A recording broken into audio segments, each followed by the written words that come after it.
So is my screen visible to all of you?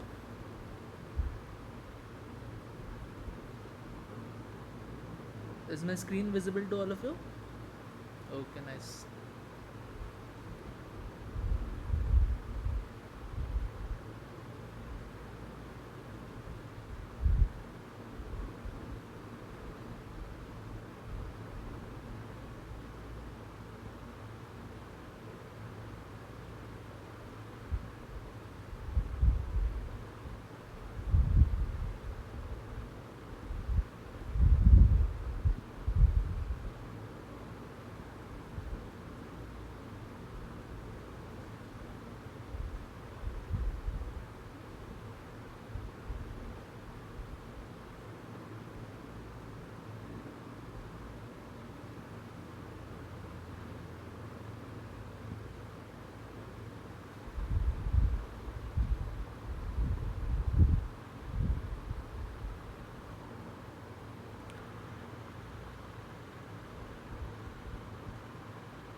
So welcome all of you to the week 5 discussion of this course Computer Vision, and this course is originally taken by Professor Jayanta Mukhopadhyay, Professor Computer Science and Engineering Department of IIT Kharagpur, and myself Ayan Paul. I am a PMRF Research Scholar from IIT Kharagpur, and I am a TA of the course. By TA my duties are I will solve some of the sample problems, so it will be very easier to you whenever you are solving the real assignment problem. Okay, so that is my duty, but before that I always prefer to discuss some theories related to this week.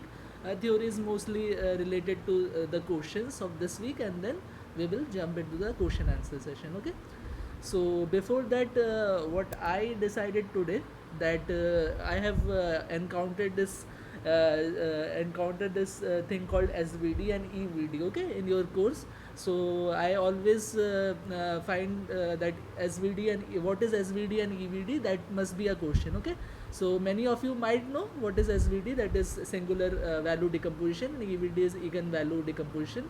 So if you don't know, because some of you might not know this, so that is why let's start the discussion with eigenvalue decomposition or EVD, and singular value decomposition on SVD, and also solve one question each, and then we will move on to the actual theory. Okay, so yeah, so this is the thing, eigenvalue decomposition.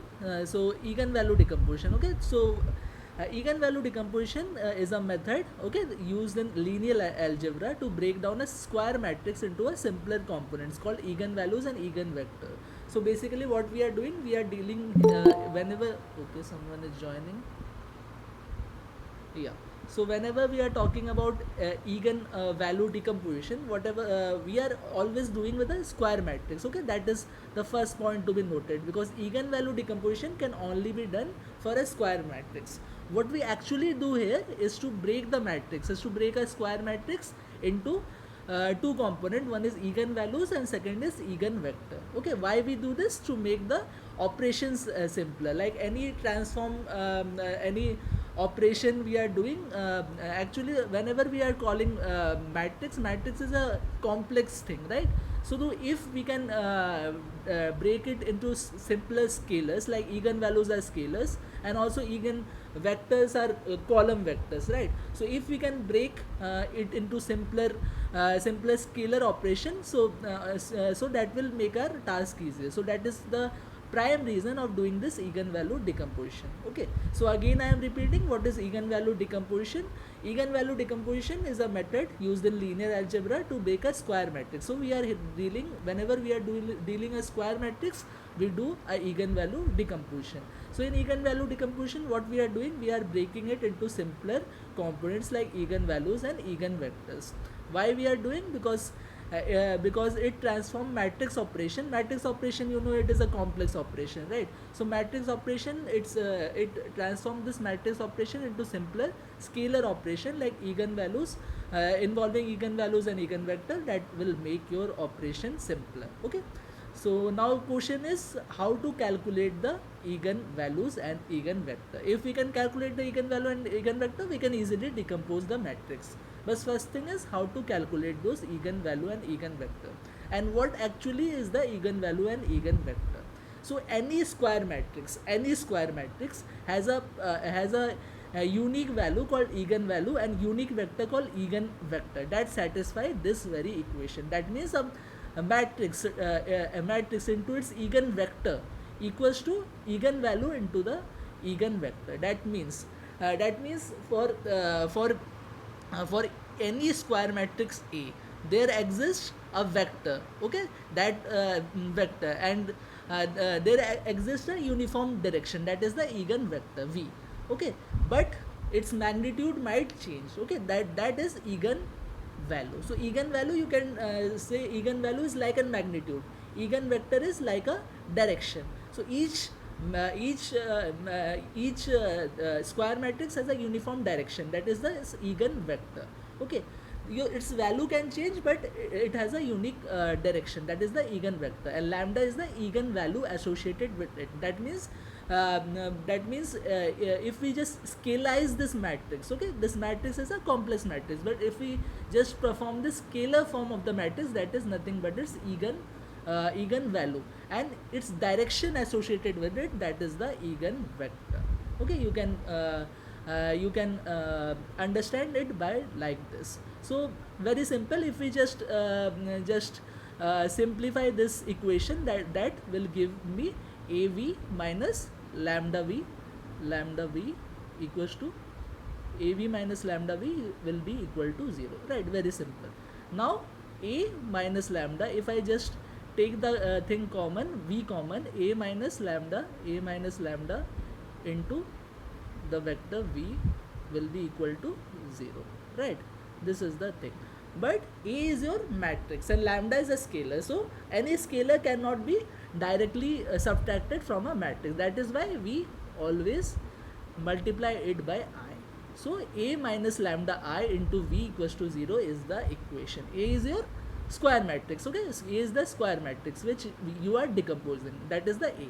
Lambda is the eigenvalue, I is the identity matrix, and V is the eigenvector. So that is the equation. So if we just mod it, so what, this V will not be equal to 0, so definitely A minus lambda I mod will be equal to 0. So by that only we calculate the lambda values, that is the eigenvalues.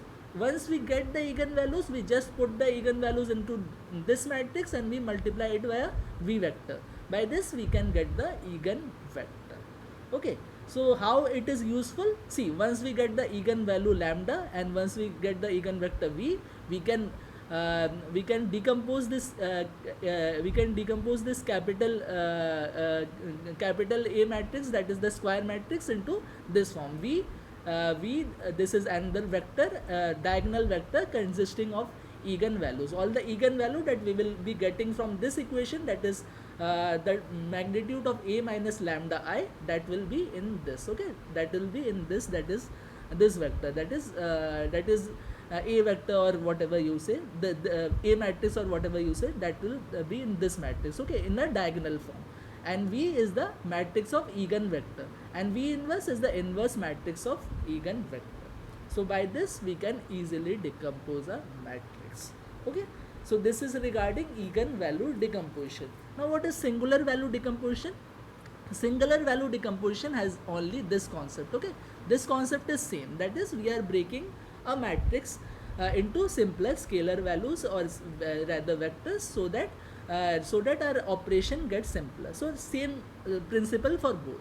Only difference is that whenever we are talking about eigenvalue decomposition, eigenvalue means eigenvalue can only be calculated for a square matrix, but not every matrix will be square, okay. We will have a rectangular matrix, okay. Square matrix means same number of rows, same number of columns, like m cross m, but actually the matrix might be m cross n, that is number of rows may be small m and number of columns may be small n, okay. That is actually the order of a rectangular matrix. So for rectangular matrix, we replace this eigenvalue decomposition to the another decomposition known as singular value decomposition, that is SVD. So it generalizes the eigenvalue decomposition of a square matrix with an orthonormal eigenbasis to any m cross n matrix. So same thing, just remember this eigenvalue decomposition. If you understand, eigenvalue decomposition only works with square matrix, but if you have a rectangular matrix, you have to deal with this singular value decomposition, or SVD. Okay, so mathematically it is very similar, like this and this are very similar, you can see.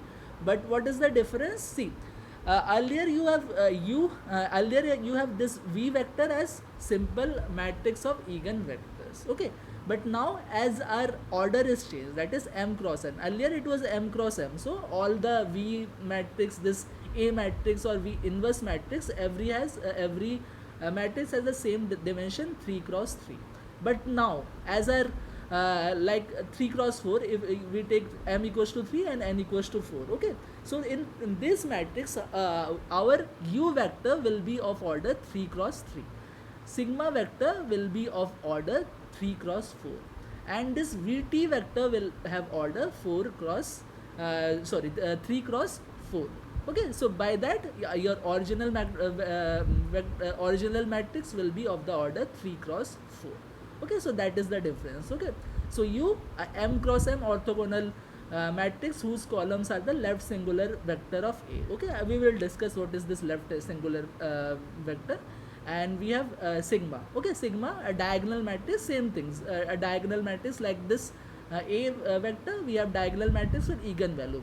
Here also we will have diagonal matrix, but I have singular values of A. What is singular value? Again we will discuss. Now we have Vt, the transpose of n cross n orthogonal matrix, where the columns are the right singular vector of A. Okay, so like it is of order 3 cross 4, let me again clear, it is of order 3 cross 4, that is the rectangular matrix. Okay, here it is in eigenvalue decomposition it is of order like square matrix, so it is of order like 3 cross 3. So each vector V is also 3 cross 3, A is also 3 cross 3, V inverse is also 3 cross 3, but here it is 3 cross 4. So U will be order 3 cross 3. Okay, this sigma will be order 3 cross 4. Vt will be order 4 cross 4. Okay, so that is how you decompose a rectangular matrix by singular value decomposition.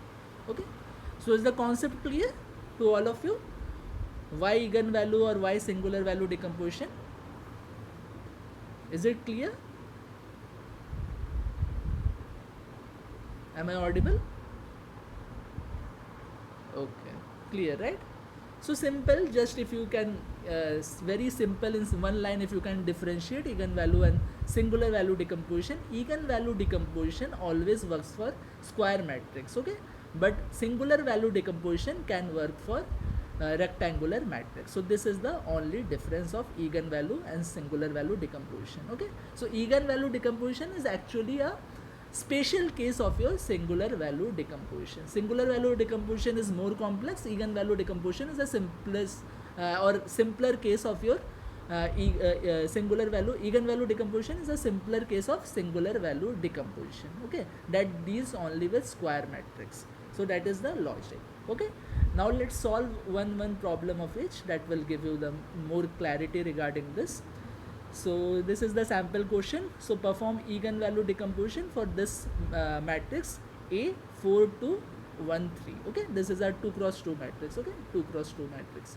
You can similarly do it for 3 cross 3 matrix also, but here it has been shown for 2 cross 2 matrix. Okay, so this is the matrix and we have to perform eigenvalue decomposition for this.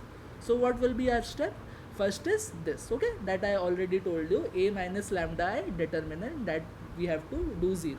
So by that we can calculate the value of lambda. So very easy, A minus lambda I means nothing but 1 1 and 0 0. Okay, 0 0 identity matrix. Okay, of the same order 2 cross 2. Okay, this is I. Okay, and lambda I will be nothing but lambda into this. That means lambda in lambda 0 0 lambda. Okay, so lambda 0 0 lambda, if you just subtract from 4 1 2 3, that will be this. Okay, 4 minus lambda, 1 will be 1 because here is 0, and 2 will be 2 because here also 0. This will be lambda, so that is why 3 minus lambda. So just just find out the determinant of this square matrix, so that you can do this and you can find the determinant, and lambda and you can find the determinant, that this is the determinant lambda square minus 7 lambda plus 10. Okay, and that we have to equate with 0. So simply you do the factorization and you have two eigenvalues, lambda 1 equals to 5, lambda 2 equals to 2. So you got the two eigenvalues. Very simple, right? So let me erase it. Very simple, right? Now how to proceed further. So after this you have to find the eigenvector. How to find the eigenvector? Again, very easy. You just put one value each. Like first deal with lambda 1 equals to 5. For this we will have one eigenvector called v1. Okay, and then whenever we will put lambda 2 equals to 2, you will get another and the vector, that is v2. So first let's deal with lambda 1, that is to calculate v1. So just put lambda 1 equals to 5 here. So whenever you will put lambda 1 equals to 5 here, you will have this lambda a minus 5i will be this minus 1 1 2 minus 2. Okay, and what is v1? V1 you can assume it as x1 comma x2 or x1 x2 vector. Okay, so just do this and you will have this equation, that is minus x1 plus x2 equals to 0. That means x1 equals to x2. So that is the first eigenvector. Similarly, you can put x1, let x1 be 1, so x2 will also be 1. So you will have first eigenvector, that is 1 1.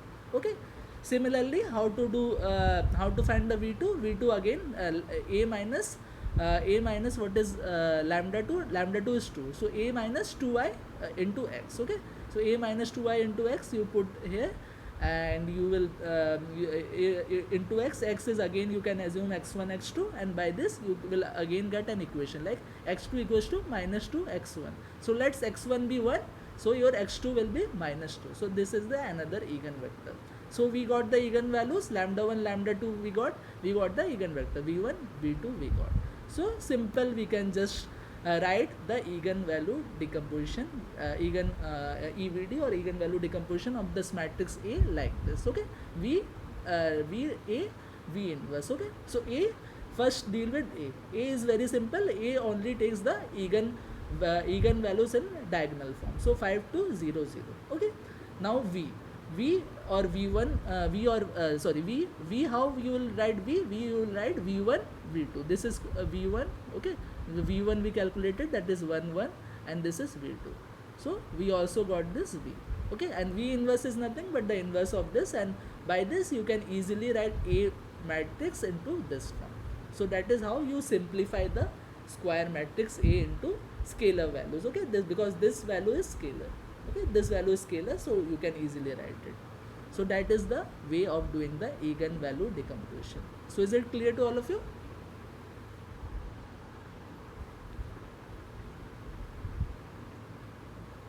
Am I audible?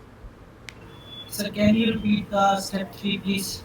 Step 3 is very simple. Step 3, okay.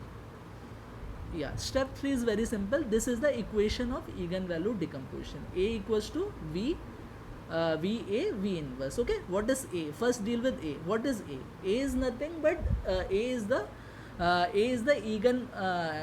eigenvalue matrix in diagonal form. Okay, diagonal matrix of eigenvalue. That means the values will only be in diagonal. So let's say we will have diagonal matrix 2 2. That means you will have d1 here, like this is the d1, and this will be d2.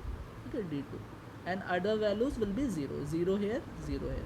That is how you write a diagonal matrix. Now this element will be nothing but your eigen values, that is lambda 1 and lambda 2. So in place of d1 you put 5, in place of d2 you put the lambda 2, that is 2. So that is how we have written this matrix. Okay, so this is the first matrix. Now what is V? V is nothing but a matrix of the eigenvectors. Okay, so eigenvectors means v1 and v2. As we are dealing with 2 cross 2, so that is why v1 and v2, v1 and v2. Let me erase this. Yeah, v1 and v2, right? v1 and v2. What is v1? v1 is 1 1. Okay, so 1 1 you write 1 1, and v2 is what? v2 is 1 comma minus 2, that is v. So you got the u, this is u, you got the v, so sorry, not u, sorry, this is a, you got the a, you got the v, and you can just calculate the v inverse of this and just put these three things together and you will get this a. So that is eigenvalue decomposition. Okay, so that is what has been done. So you can see it, in detail. Yeah, so that has been done. First, what I told you, just find the A matrix. A is nothing but diagonal matrix of the eigenvalue. So lambda 1, that is 5, lambda 2, that is 2. So this is the first thing. Okay, this is the first thing, or this is the first matrix. Okay, that is the diagonal matrix of eigenvalues. Now we have V matrix. V matrix is nothing but, V matrix is the matrix of eigenvectors. We have two eigenvectors. One is 1 1, that is written this. This is 1 1, that is V1. Okay, and we have 1 comma minus 2, that is V2. Okay, so V1, V2 also we got. Okay, that is V matrix we got. Just find the V inverse also you can find, and whenever you write, the A will be constituted of all the three matrices. That is this, this, this. Okay, so that is how we decompose the matrix. Just V inverse is very simple. Just do the inverse of this V matrix and you will get the V inverse matrix. So this is how you can decompose a matrix. That is eigenvector matrix, eigenvalue diagonal matrix, and inverse of eigenvector matrix. Okay, so that is how you do it. So now is it clear?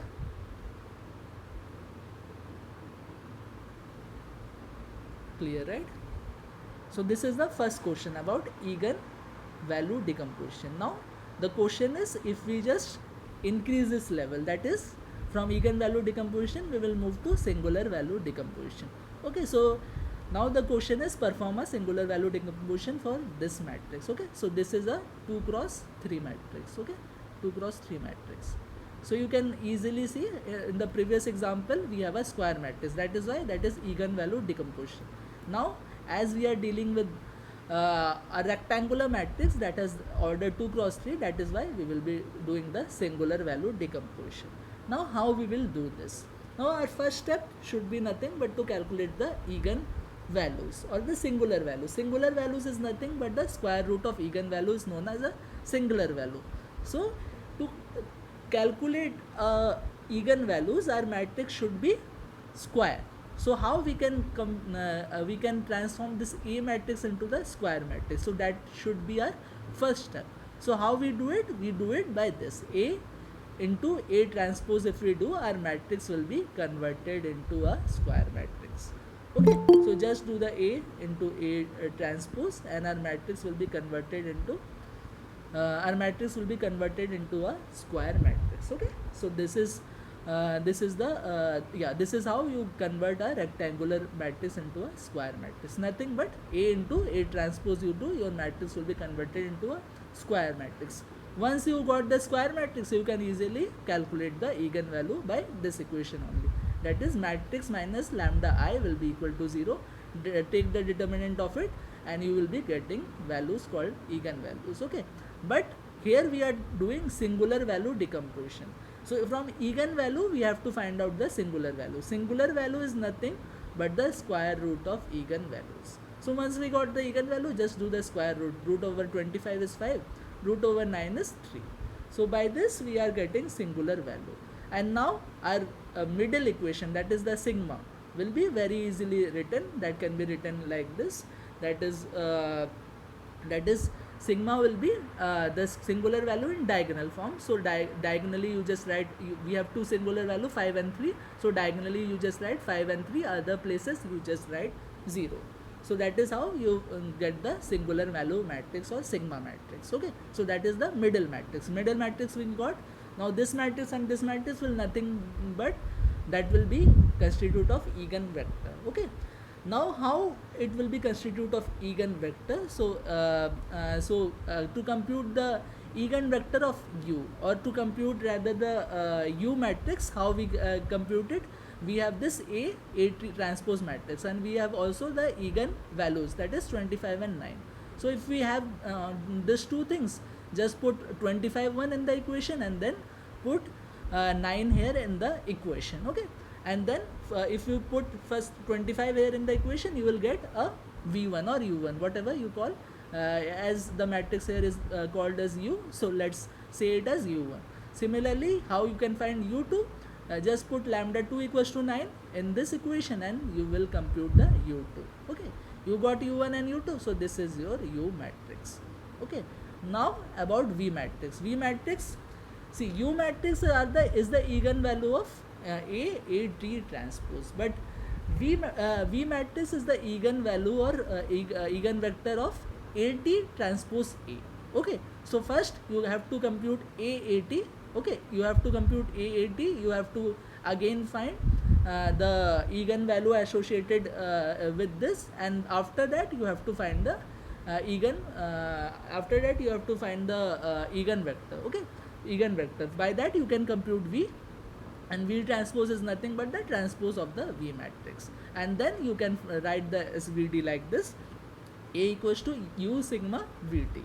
Okay, u we already got, sigma we already got, and v we got from this, that is v is the eigenvectors of ATA. Okay, similarly you can compute. I have not wasted my time regarding this, but similarly you can compute. You just take AAT. What will be the step? You just take AAT. Okay, AAT you just take, and then what you do? You do the you find the eigenvalues of AAT. Okay, once you found the eigenvalue of AAT, here you will have 3 eigenvalues, right?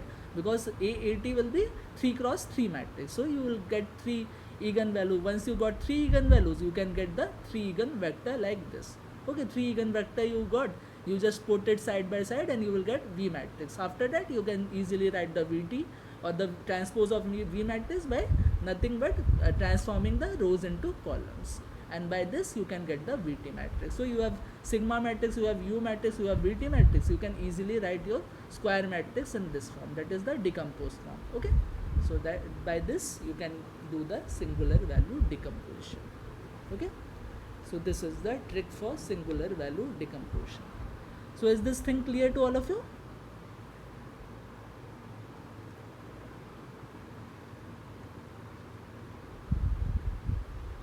Clear, right? Any doubt in singular value decomposition, because that will be used in your theory part. Okay, no doubt, right? You can ask me, no problem. Simple to simple question you can ask me, there's no problem. But I hope this eigenvalue decomposition and singular value decomposition is clear to all of you, because this not in this theory only, but you will be encountering your life eigenvalue and singular values everywhere. Okay, so that is why these two concepts should be clear to all of you. I hope it is clear. Now let's move.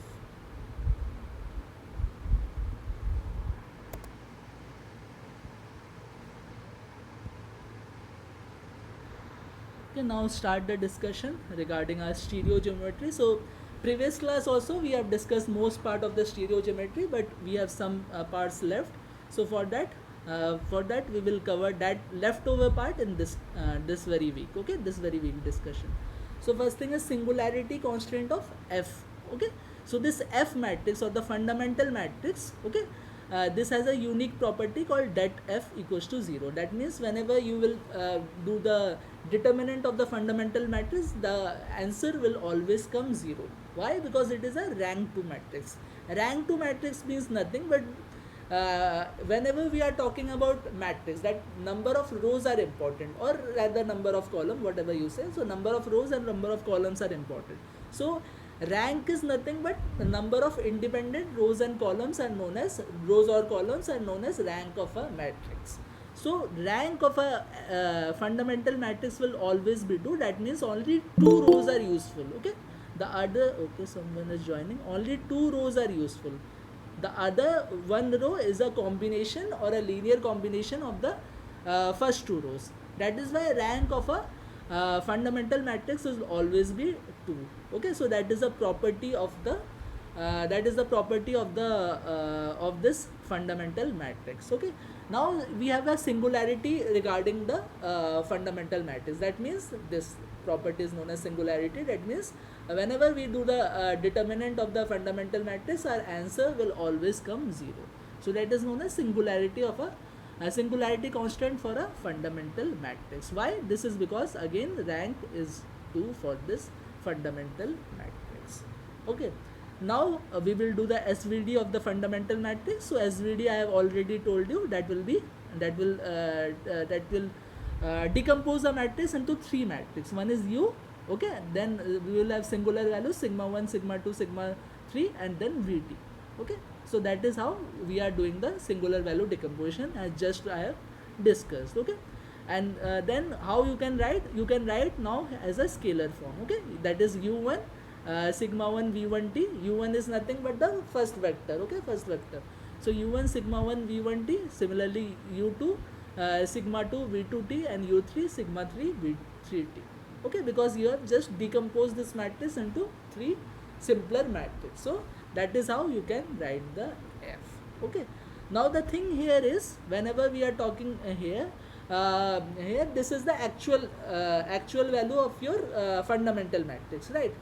But whenever anywhere we are talking about singularity, we have many properties constraint associated with matrix. Means if a matrix is singular, we cannot even compute the inverse of the matrix, okay. So many such properties will be constraint for a matrix. So to remove such property, what we can do is we can convert this matrix into slight other value, so that our singularity constraint is removed. So for that we have introduced this f dash matrix. So we will be introducing this f dash matrix such that the difference of this two matrix will be very less or minimum, okay. So this is the constant. So how our f will be converted to f dash matrix is very easy. Just you delete, or just you delete the third singular values, that is sigma 3. You put sigma 3 is your equals to 0, and your f will be converted to f dash.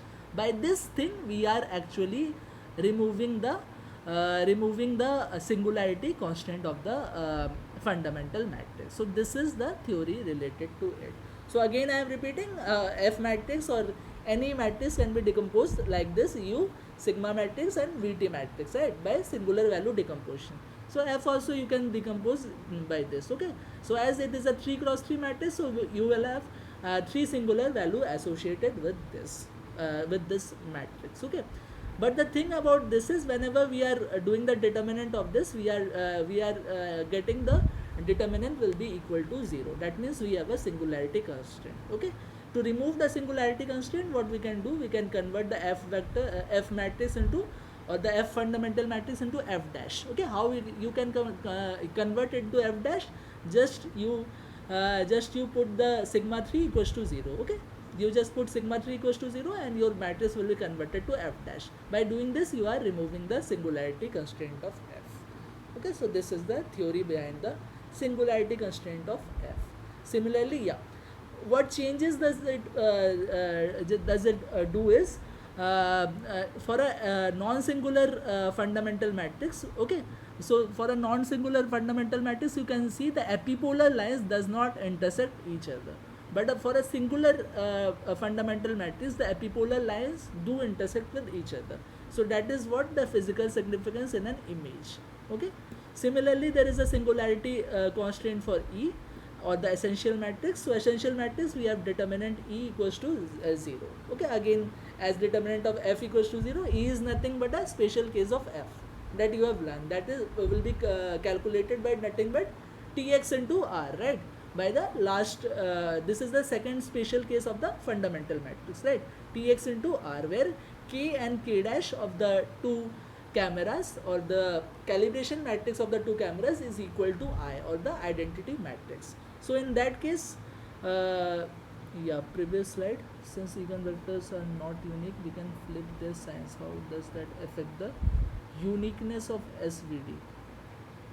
Which previous slide? Previous to this one. Previous to this one, like the ones I have showed for calculation of SVD. Yes. Okay, which part?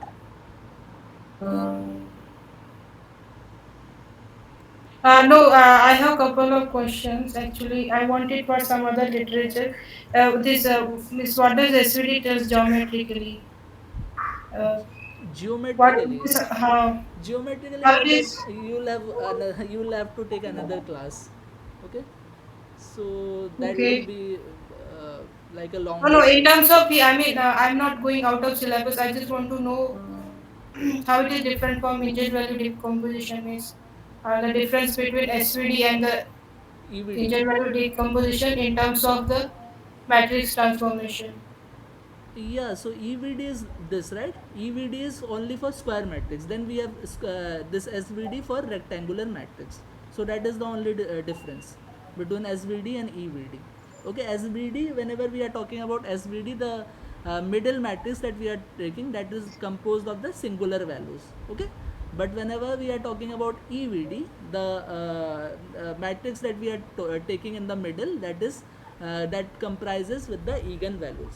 What is singular value? Singular value is nothing but made up of eigenvalue, but it is the square root of the eigenvalues. Okay, so this is the difference. Second thing, yeah, major difference is regarding the order. SVD only SVD is more effective for rectangular matrices. Okay, but EVD is only applicable for square matrices. So that is the difference. Okay. Okay, and why we take the square root? Any, I mean, is Why that the we take the standard? square root? It is very simple, right? We have to compute the SVD for a, right? But to change a into a eigenvalue can only be calculated for a square matrix, right? To convert a to a square matrix, we just multiply by a into 18, means we are multiplying two different matrices. Okay, so to deal with it, we are in this step we are doing the square root. That is why we are doing the singular value. If we are only doing with dealing with a, we can take the eigenvalue only, but as it is a transformed matrix, the square matrix is a transformed matrix consisting of two matrices a into 80, so that is why we are doing the square root of here. Okay. Okay, got it. Yeah, But so those values can be unique. Is it? It should be always unique. which But values? this ingent value should be always unique. Singular values. No, no, I'm saying the sorry, the ingent vectors. It should be unique only always. Or Eigenvectors. Eigenvectors. No, eigenvector is not unique. It is unique in terms of the relationship between the elements. Right? X and Y will have will have a unique relation. Okay, but the value can be different. Like x equals to y, you will got here x equals to minus y, you will get. So you can put any values of x and y. Okay, so that you can do, like 1 okay, 1 also you can put, or 2 2 you can put, anything you can put. Whatever x you will put, accordingly your y value will change. Okay, so that is yeah. the thing. Okay. Thank you. Okay.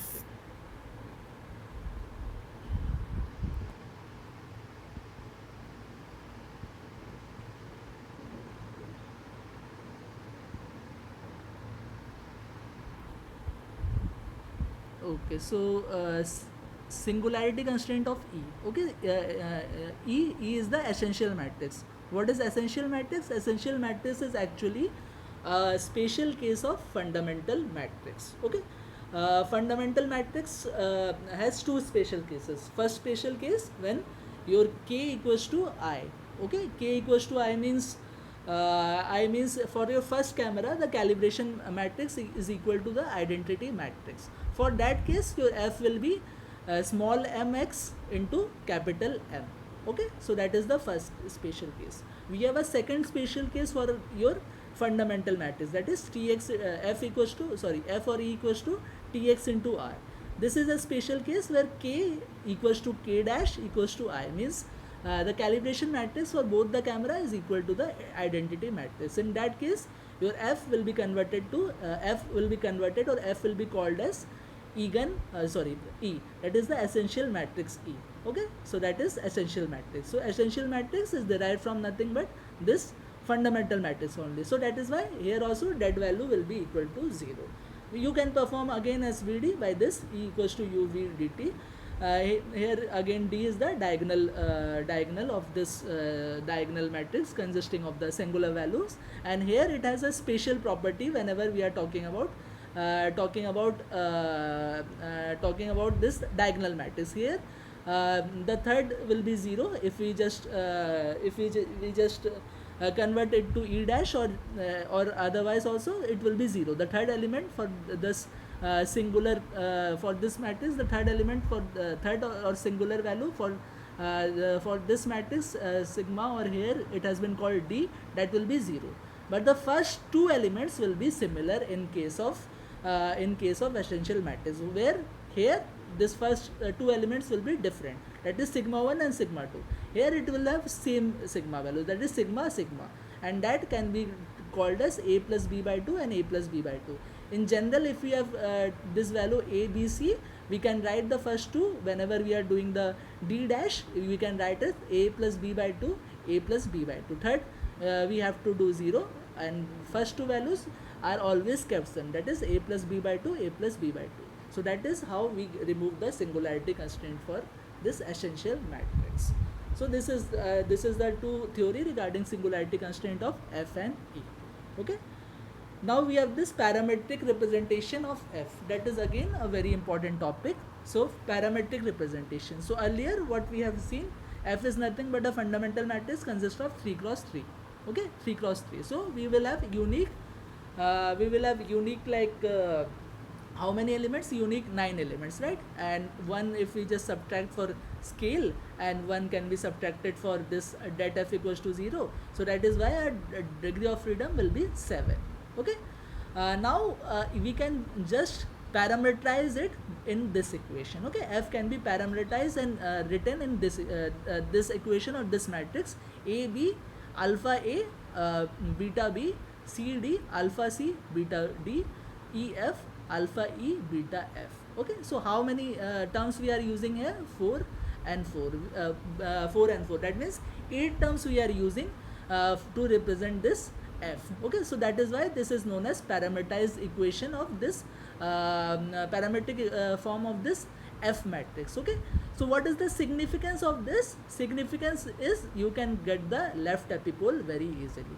What is left epipole? Left epipole is f into e will be equal to 0, right? That is how we compute the left epipole. And how we compute the right epipole? Right epipole is f into e dash will be equal to 0. ft, that is transpose of f into e dash will be equal to 0. That is how we can find the right epipole. Okay, so very easily you can just take xy 0 xy1, and you can easily find the left epipole. Okay, so left epipole, if we do the left epipole by f e equals to 0, you will get e as alpha, beta and minus 1. Okay, so this is the equation of left epipole. So that is the importance of this parametric form. Okay, so if you are given a parametric form like this and you are given the value, you can easily calculate the left epipole by this formula, alpha, beta, minus 1. Okay, so that is first. Now this is about left epipole, but you will say we also want right epipole. So for that we have this another parametric form, that is this f, and now we are considering 1 2 3 4 5 6 7 8, again 8 elements, and 8 elements also have another significance. 8 element we are taking because one is for scale and we have other 8 elements, right? So that is why again by this 8 elements also we can write another parametric equation in this form. And this, what is the significance? Now we can get both the right epipole as well as the left epipole as well as the right epipole e dash. Okay, so e dash is right epipole, e is the left epipole. So you can just do the ft into e dash of this and you will get the right epipole. Similarly, you do f into e for this and you will get the left epipole. So this is the significance of parametric representation of f. So whenever you have parametric representation of f, you can easily find the left as well as the right epipole. Okay, so this is the significance of parametric representation of f. So it is very easy. And then we have this thing called retrieving the camera matrix from f. Okay, so how f is found? F is found by two projective camera matrix, that is the left projective camera matrix P and right projective camera matrix P dash. Okay, So if you have P and P dash, you can get a unique F. But is this thing is true in the reverse order? Like if you have been given F, would you find P and P dash? The answer is no, because if you are given F, you will can have different P and P dash, because homography will come to picture. Okay, because homography will come to picture, and F will result in many P and P dash, not one P and P dash. So F does not uniquely map to P and P dash, because if you just multiply a homography matrix of H related to it like PH and P dash H, again you can get a F from this. That means you can have, if you are given F, it does not uniquely map to P dash. So the moral is, if you are given moral of the story, or you can say the summary of it is P and P dash. If you are given P and P dash, you will get only one unique F. Okay, but if you are given F, you will not get one unique P and P dash. You can get many unique P and P dash. Okay, so F does not uniquely map to P and P dash. So this is the thing, this is the summary of this question. Okay, so this is what we have learned in this slide. What we have learned: singularity constraint, how to remove the singularity constraint of F and E, and then we have seen the parametric equation of F. This is important to get the left epipole and right epipole. Okay, and then retrieving the camera matrix, we know that from single P and P dash we can get a single F. Okay, but if you are given a F, we cannot get the unique P and P dash. Okay, so this is the theory behind this slide. Okay, so is this thing clear to all of you? So here the most important question is parametric representation. So if you are given a parametric representation, you have to find the left epipole as well as the right epipole. Okay, so this is the most significant part of this slide. Okay, so this is the thing. So let's move. Yeah, let's move to this property of retrieving the camera matrix from F. Okay, so this is a unique property that F corresponds to P dash. This equation must be this equation or this matrix P dash T F P should be a skew matrix. Okay, so what is the significance? If you are given a P and P dash, and you are asked that this P and P dash is of a particular fundamental matrix F, then how you can do it?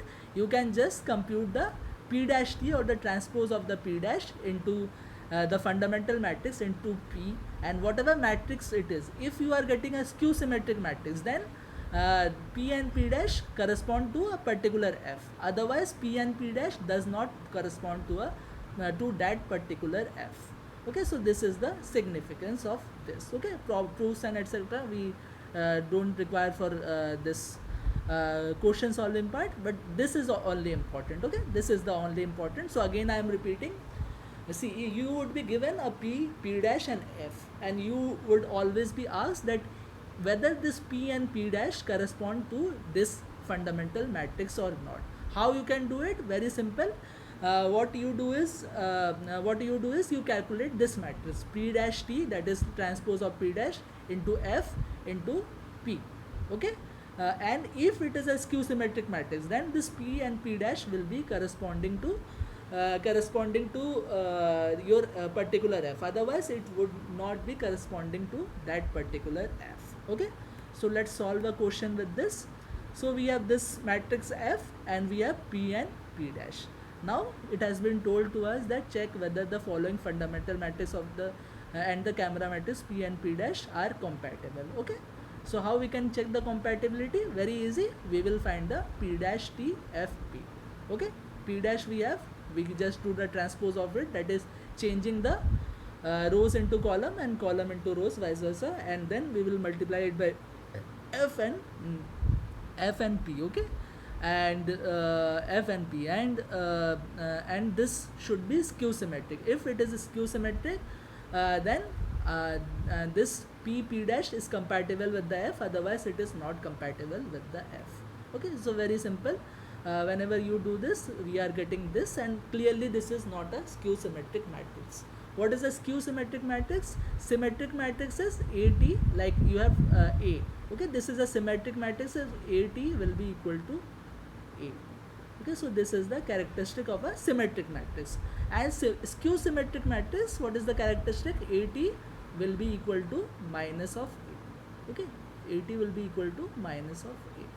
Okay, so this is the characteristic of skew symmetric matrix. So easily whenever you do the transpose of this matrix, it will not give you minus A. So this is not a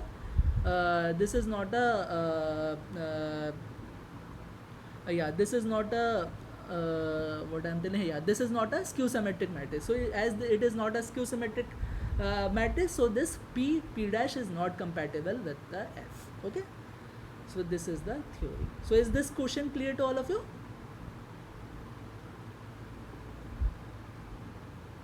Is this question clear to all of you?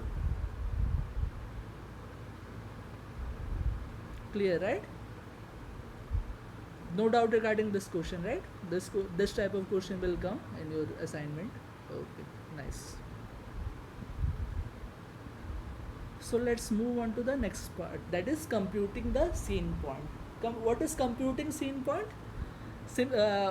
In stereo camera, if we go the forward way, what we will have a capital X, that is a scene point. Scene point is nothing but the point in the real world, that will have coordinate capital X, capital Y, capital Z.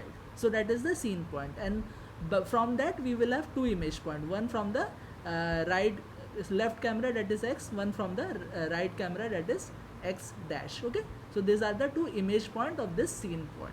Now if we are given this two point, that is X and X dash, can we compute X? Okay, so that is the computing scene point theory. Okay, so this is the thing. Now we will have, earlier we would have given a scene point and we have to calculate the image point. Now we will be given X and X dash, that is the image point, and we have to calculate the scene point capital X. Okay, so that is the thing. Yeah, any doubt?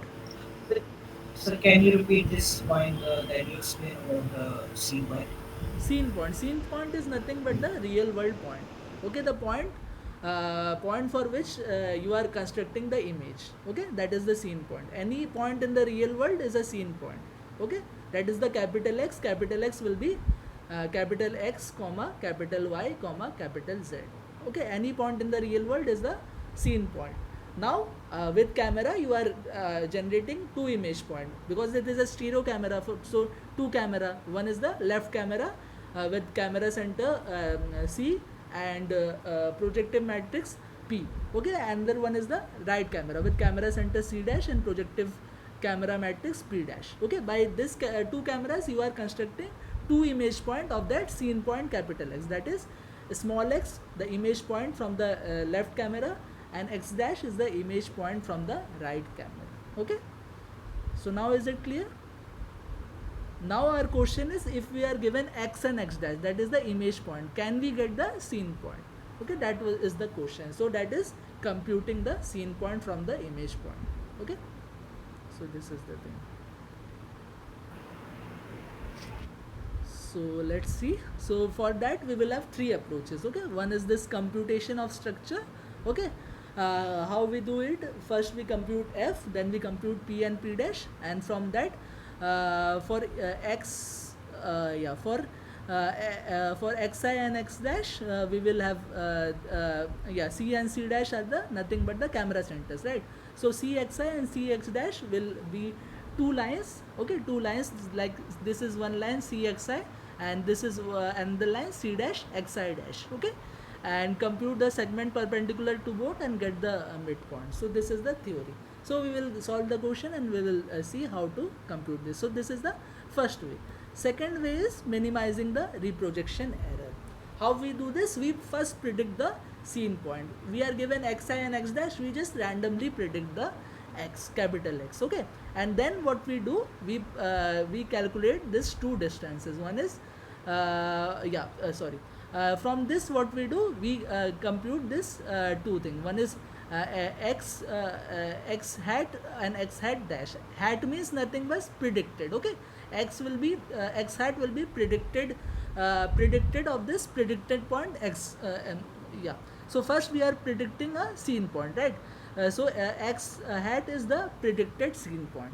Okay, x hat is the predicted scene point. For this predicted scene point we will have two image point, x small x hat and small x dash hat. Okay, these are the two predicted image point from the predicted scene point. Okay, now minimize the reprojection error, that means minimize the distance. How we minimize the distance? We have this x, that is the real point, we have this x dash, that is the predicted point. We can just do the take the distance and do the square of it. Square is nothing but for ease of calculation. Similarly, we have this point x dash and we have this predicted point x dash hat. Okay, and again we will find the distance. We will do the addition of both this distance, and now what we have to do, we have to minimize this error. The minimum will be error if your x and x hat dash will be same, and x dash and x dash hat will be same. The distance will be 0. That is the minimum distance. Okay, so we have to take this distance to the minimum distance. That is our target, subject to this, and this should be satisfied. Whatever x and x dash we are taking, this should satisfy this. Okay, otherwise things would not be true, because this is the main equation, so this it should satisfy. So this is the constraint. So again I am repeating how we do it. We do it by prediction. Okay, we are given xi and xi dash as the two real image point. Okay, these are the two real image point. Now we have to compute the real scene point capital X. Okay, how we can compute it? We can compute it by predicting. Okay, predicting a scene point x hat. Okay, and then take the from this two camera, take the image of this predicted point, that is small x hat and small x dash hat. So we have this two image point of the predicted scene point. Okay, now what we do, calculate the distance of x hat and x dash dash hat. Okay, and this should be minimum as possible. If we are moving to the minimum, we can say that our predicted point is reaching to the real point. So this is another way to compute the scene point by minimizing the reprojection error. The distance here is nothing but the sum of the distance is known as the reprojection error. So this reprojection error we have to minimize it. So this is the second thing. Third is the linear triangulation method. This is also again we have discussed earlier also. So x is nothing but your image point, right? Image point in the left camera, and px is also the image point in the left camera, but there can be some thing about scale, but its direction will always be same, right? So as the direction is same, the cross product of it will be equal to 0. Similarly, x dash px dash, the cross product as the direction is same, because literally x dash and p dash x will give you the same point. But yeah, there can be some change in scale. That is why we say not even the same point, the direction will be same. And if two points has the same direction, what we know, the cross product will be equal to 0. So by this two we can get 4 equation, because again as we have this x y, because image point will have 2 dimensions. So 2 dimension means we will have 2 points. So that is why this we will get 2 equations. Similarly, by this also we will get 2 equation. So 2 equation, and our x or the capital X, how many variable it has? It has 3 variable, right? Capital X, capital Y, capital Z. So 3 variable, 4 equation we can easily find out. Okay. Similarly, we can also do it by 3 camera also. If we will have 3 camera, similarly we will have 6 equation and 3 unknowns. So again, if this is the case, so 3 equation will be you can say redundant, and other 3 will take place in the calculation. Okay, so that by that way you can solve it. So these are the 3 method of computing scene point if you have this x and x dash, that is the image point. Okay, so this is the theory regarding it. Now better to solve a question regarding the first thing, because this is the most you can say most complicated thing out of the 3 you have seen. So better to solve a question for this. Okay, so suppose we have this p and p dash, that is the projective matrix for left and right camera. This is the projective camera for left matrix, this is the projective camera for the right camera. Okay, projective camera for projective matrix for the left camera, projective matrix for the right camera. Okay, we have this two image point. This is x and this is x dash. Okay, x is from left camera and x dash from the right camera. Find the 3D coordinate of the scene point. That is the task. So how we can do it? We can do it by this. Okay, so this is actually the image for this computation of structure. Okay, this is the method. So this is the image of this computation of structure method. Okay, so we have this scene point capital X. You can see we have this two image plane. This is the left image plane, this is the right image plane. This is the image point in the left image plane, that is smallest. This is the image plane in the image point in the right image plane, x dash, and this is the camera center of the left camera. This is the camera center of the right camera. Similarly, this is the projection matrix for the left camera. This is a projection matrix for the projective camera matrix or projection matrix for the right camera. Okay, so this is the theory. Now how we proceeded? We proceeded by first calculating the we proceeded by simplifying this matrix, okay, into this form, m and small m. How we simplified it? Capital M is nothing but the first three row, that is this matrix is capital M and the last row is the small m. Okay, so this is capital M, this is capital M, and this is small m. Okay, similarly this is this part is the capital M dash. Okay, this is part is capital M dash and this part is small m dash. Okay, so by that we can get the camera center. Okay, camera center we can get that in you can say camera center we can get that, and camera center how we get? Minus m inverse m or minus m inverse p4. Okay, p4 is nothing but a small m. So by that you can get camera center for this left camera as well as camera center for the right camera. Okay, now we have two image point, x and x dash, that is already given in the question. Okay, now from this you have to find dx. Okay, dx is nothing but direction of the ray for this for this left camera. Okay, for this left camera, that is going towards the left image plane, that is dx. Okay, so dx can be calculated by this formula, m inverse x. Okay, so m inverse, you have this m, so just calculate the m inverse of it and multiply it by small x. Okay, small x you have, so for by that you will get small dx. Okay, and then you have dx dash. Dx dash is nothing but whenever you are talking about the right camera, so m dash inverse m dash, you do the inverse of m dash and you have this x dash. Okay, so by that you can get the dx. Okay, so direction, or you can say line joining the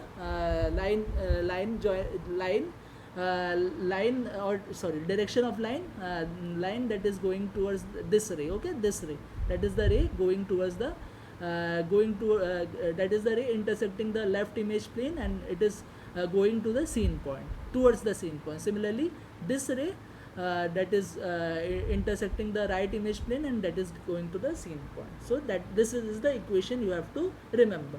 Dx will have equation m inverse x, and dx dash will have equation m dash inverse x dash. Okay, so you got this. Now you have two line. How we can get the two line or two direction? How we can get the perpendicular direction of it? Very easy. Perpendicular direction is very easy. What you do? You just put the cross product to get the perpendicular direction, that is dx dash. Okay, once you do it, this is actually the equation. Okay, this is actually the equation that you have to construct. Okay, how you can construct? See, you already know the camera center plus s is a variable. Dx is you just calculated. Okay, dx you just calculated, minus c dash, you have c dash.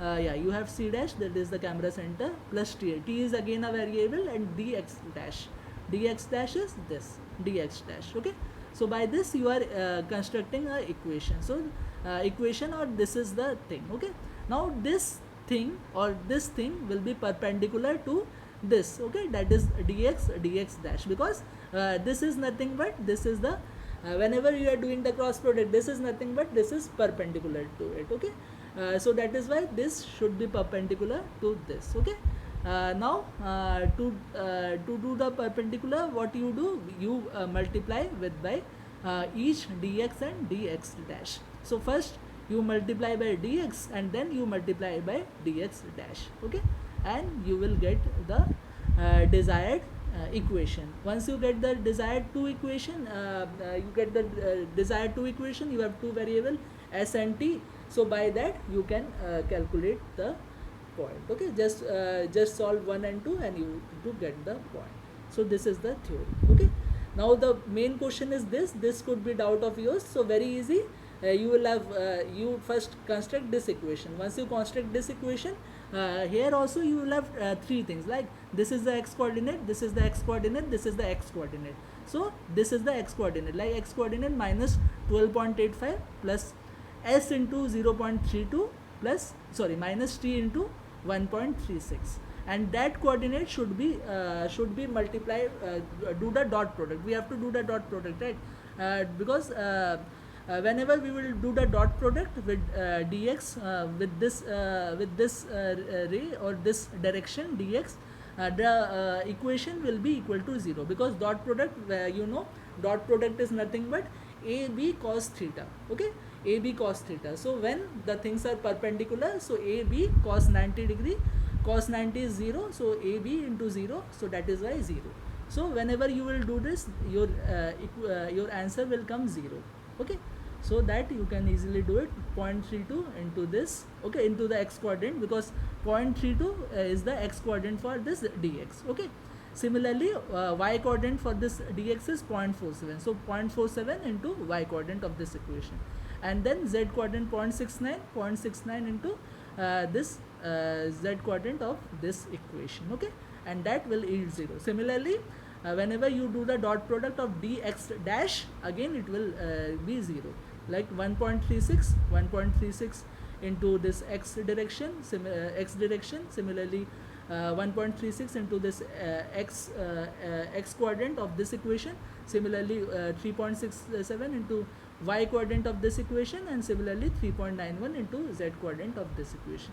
Whenever you solve it, you will get s and t. Okay, s and t, whenever you get s and t, so easily you can get either you find c plus 3 dx or c plus s dx, you will get a equation of the point, and that will be your scene point. Okay, so that is how you have to solve it. Okay, so this is the thing. So is it clear to all of you? Is it clear? What is the value of S and T? S and T we will solve by equation, right? We have got two equation number 1 and 2. We will have two variables, so easily you can solve, like It's a1 very is difficult. Already this problem is solving is what was so much of lengthier, but it was not. I think so. I didn't get a clear answer. That's why I'm asking what is the value of S and T. sorry, can you please repeat what you are Already, actually, BC it was so lengthier one calculating C, D, and DX dash also. And we, if you know what is the value of S and T, and we can find how what is the whether our calculation is right or wrong. That's why I'm asking. Okay, so calculation. Okay, I can attach the calculation after this class, so it will be easy for you. Calculation if you are asking, but simple. If you have two equation, two variables, so you can easily solve, right? You can easily solve by elimination method or any method. Okay, very easily solve, like a1x plus b1y plus c equals to 0. Similarly, a2x plus b2y plus d equals to 0. So very easy you can solve x and y from it. Okay. Yes. So yeah, after the class, okay, if you have doubt regarding this, after the class I can attach the full solution. Okay, but this is how you have to solve for S and T. Okay, two Yeah. equation, two variable, so you have to solve this. Okay, so this is the thing. So this is how you can compute. If you are given two image point, you can compute the scene point. Okay, you can compute the scene point by this. It is a bit lengthy, but you have to solve like this. Okay, so this is the thing. Now next topic is regarding line. Any other doubt in this? How to solve it? except from the last two equation solution. Any other doubt? No, sir. Already I solved. I got the same answer. The Okay. last part. Okay. Okay. So any other guys, any doubt you can ask me, no problem. Simple doubt also you can ask me, like how this equation are formed. Clear, right, to everyone how these equations are formed? Okay. Yeah, so fundamentally, both the epipolar lines should intersect at a point, right? So based on that, we have to derive these equations. Based on this, we have two direction, right, dx and dx dash, right? So dx and dx dash, if you multiply with a line perpendicular, multiply or dot product with a line perpendicular to it, that will be giving 0. So by that this we can get the two equations. That is the simplest explanation, right? Okay. Yeah. Sir, I have to doubt with the previous assignment, the depth calculation actually. Previous assignment means assignment For 4. assignment week 4 Okay. assignment, depth Okay. calculation. Depth But calculation, the okay. formula was it is K, actually K. they given x k t or f t divided by x minus x dash only. Yeah, yeah. But in the calculations, usually we know what it won't to be negative. I know what, but thing was they give in terms of a box. So we thought it was maybe a positive or negative. That's why they given an answer in terms of a hypothetical. So what I got I got a minus point 0.7. So I will put it over there, but they have to calculate by using x dash minus x. So I got wrong answer. So we have to got a lot of diplometry answer like that. So No, we that is lost it, that is our nothing. This marks. depth is nothing but distance, right? So better to always write it in positive. Even if you got negative answer, depth is nothing but distance, right? So that is why it has been written like No, positive. that is because we have to.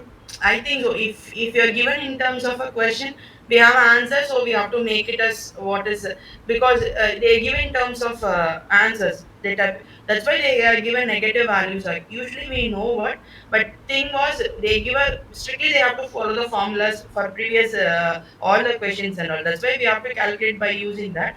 But we got it at minus a point 0.7. That's why we have to put it at minus point 0.7 Okay, so maximum, guys. I think so. They have, you are telling like you have written the answer minus point 0.7, but the yeah, answer they have given point 0.7. That is the yeah, doubt. points. That Yeah, is the yes, sir. doubt. That you Yeah, can post it in the Q&A.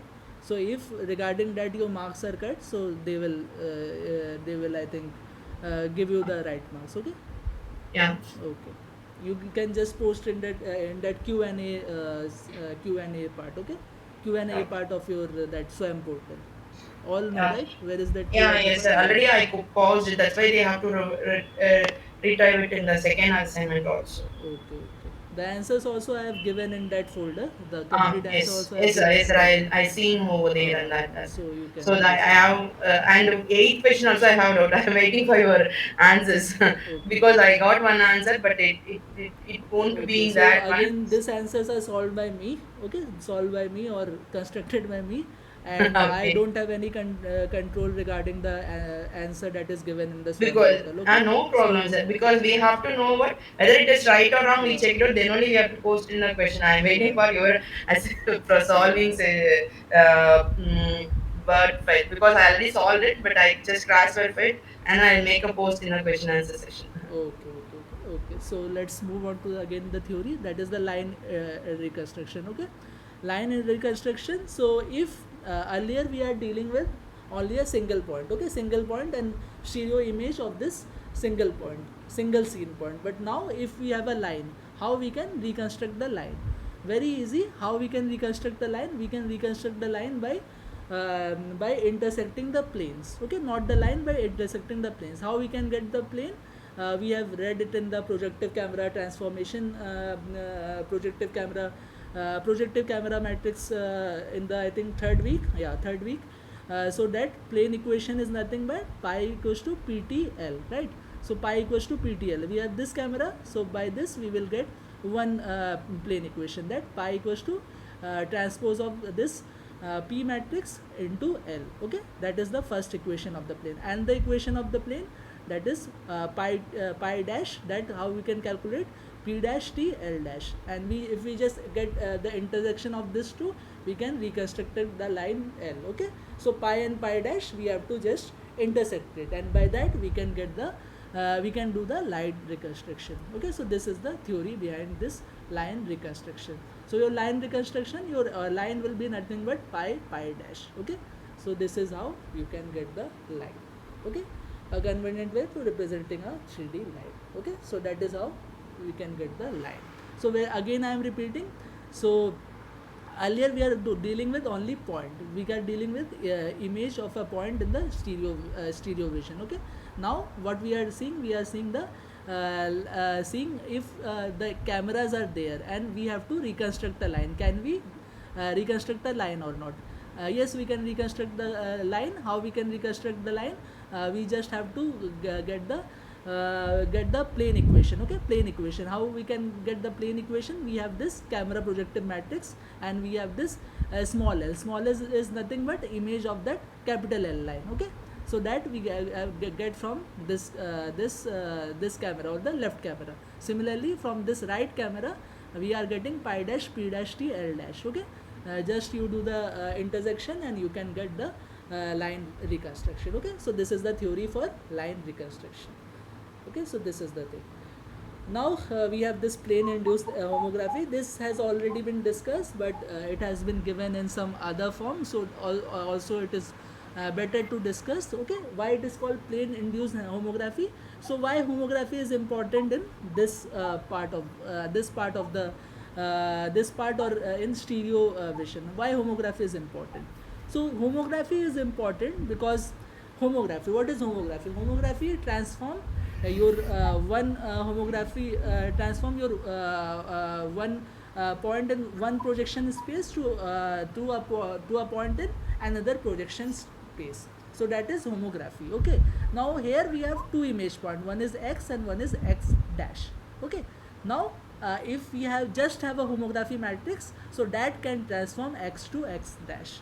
So that is why homography is important. So again I am repeating, what is homography? Homography is a matrix that transforms a point from one projective space to a point in another projective space. Okay, so if we have a homography matrix in between, we can easily transform our x to x dash, that is image point left image point to right image point. So x dash can be easily calculated by h into x. Okay, so that is how that is the importance of homography. Here some proofs are given, but very short I am telling you that p dash here is written as aa. Okay, aa. So anything, any representation you can write, like capital M small m or capital M p4, here it has been written as aa. Okay, now that is how this x dash has this is how this p dash is written. So x dash is p dash x, you all know that x dash or the image in the right image plane can be found by p dash, that is the projective camera matrix, into the real point, that is x. Similarly, you can get the small x, that is px. Okay, and that can be find out. And by that to get the homography matrix, this will be your homography matrix now, a minus a vt x. Okay, now what is vt? That is why the plane induced homography comes into picture. What is vt? Vt is nothing but a direction on which direction of the plane, or okay, yeah, yeah, so let me again, yeah. So yeah, this v is nothing but the normal or the direction of the plane on which this x or capital X or the real image real scene point is located. Okay, so v is the direction for that. Okay, that is a 3x1 matrix. Okay, and pi is the equation of the plane on which this capital X is lying. Okay, so v is the normal of that plane. Okay, so normal of that plane. So that is why this homography is known as plane induced homography. Okay, that is a and capital N and small a can be written from nothing but your p dash matrix, but this vt will always come from the plane on which this capital X is lying. So that is why this homography is known as plane induced homography. Okay, so this is the concept. Now homography of compatible stereogeometry. So this is again the same type of thing as we have discussed regarding compatibility of P and P dash for a particular F. So now it has been asked to us, if you are given a homography matrix H, whether it is compatible with your fundamental matrix. So how we will find out? So very easy, you just do the HT into F. Okay, HT is transform of this homography matrix, and F is nothing but your fundamental matrix. Okay, so just do the HT of F, and if it is a skew symmetric matrix, then this homography is compatible with F. Otherwise this homography is not compatible with the fundamental matrix. So that is how we check whether this homography is compatible with a particular fundamental matrix, HTF. Okay, that, and there it is P dash TFP, right? So that if it was a skew symmetric matrix there, then P dash and P are compatible with F. Now here, if this HT into F is a skew symmetric matrix, then H is compatible with F. So this is the theory. Now infinite homography. What is infinite homography? Infinite homography, you can see here, right? Infinite homography means this plane is at infinity. So if this plane is at infinity, what happens is that infinite homography means this plane is at infinity, and if it is, this plane is at infinity, there is no effect of translation from this camera to this camera, means small a will be equal to 0. Okay, small a will be equal to 0. So that is infinite homography. Okay, that is infinite homography. This, if there is no role of this a in this equation, okay, then this homography is known as infinite homography. Okay, so that you can check. And again, this is regarding vanishing point and vanishing line. Vanishing point means if in one homography plane, or if any plane, that those lines are parallel to each other, they actually does not meet. But if that line is projected on another plane, what happens is, another plane or another projective plane, this line actually meets with each other. Okay, so that is known as vanishing point. Okay, we have already discussed the in other projective space, if the point at which this parallel lines are meeting, that is known as a vanishing point. Now how, the question is how this homography can be calculated. This homography can be calculated by this matrix M dash M inverse. Okay, M dash M inverse. So again, I am not going in proof and etc of all this, and it can be computed by 4 vanishing point. Why 4 vanishing point? Because H is a 3 cross 3 matrix. 3 cross 3 matrix means we will have 9 elements. 9 element, one is a scale element, so just minus the scale element, so 9 minus 1, that is 8 elements. 8 elements means you need 4 corresponding point to calculate this. Now if this 4 corresponding points are vanishing point, you can still compute the H. Okay, in this case the H will be called as H infinity. Okay, because this is the calculated by vanishing point, and this is calculated by simple M dash M inverse, that you all know. Okay, so that is why I am not discussing here also. So this is the theory. It is not very important regarding your questions, but this is the thing. So last thing is affine epipolar geometry. Okay, affine epipolar geometry means as the point or the rays that is coming to the image plane, they are that is coming from the rear scene point. The rear scene point is so far, this lines will be in the parallel form. Okay, this line will not be this line will not be not intersecting to a real scene point, but as this line is coming so far, so it is actually the parallel lines that is coming. So in that case, your fundamental matrix will be converted to this form. Okay, 0 0 A, 0 0 B, E D C. What is the significance of this? Significance of this is by this parametric equation of your affine geometry, what happens is you can easily calculate the left epipole and right epipole. Left epipole will be minus DE0, and right epipole will be minus BA0. Okay, so that is how you can calculate the right epipole and left epipole. Also you can calculate by this formula, f into e equals to 0. E is the left epipole, and ft e dash equals to 0, e dash is the right epipole. So you can check your right and left epipole by, if you are given this fundamental matrix, you can easily get the left epipole and right epipole. Okay, so this is the thing. Another thing is regarding estimation of fa. So estimation of fa, it is very easy to compute fa. How fa is computed, you can easily see by this.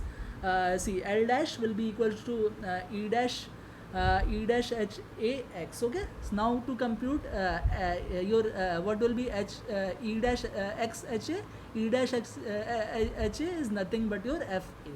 Okay, this is the equation of FA, right? If you will have HA, that is the homography plane regarding the affine epipolar geometry, and if you have E dash X, that is the right epipole. Okay, that is the right epipole. You can get the FA, that is the fundamental matrix. Okay, so that is how you can get the fundamental matrix. This is what I am telling.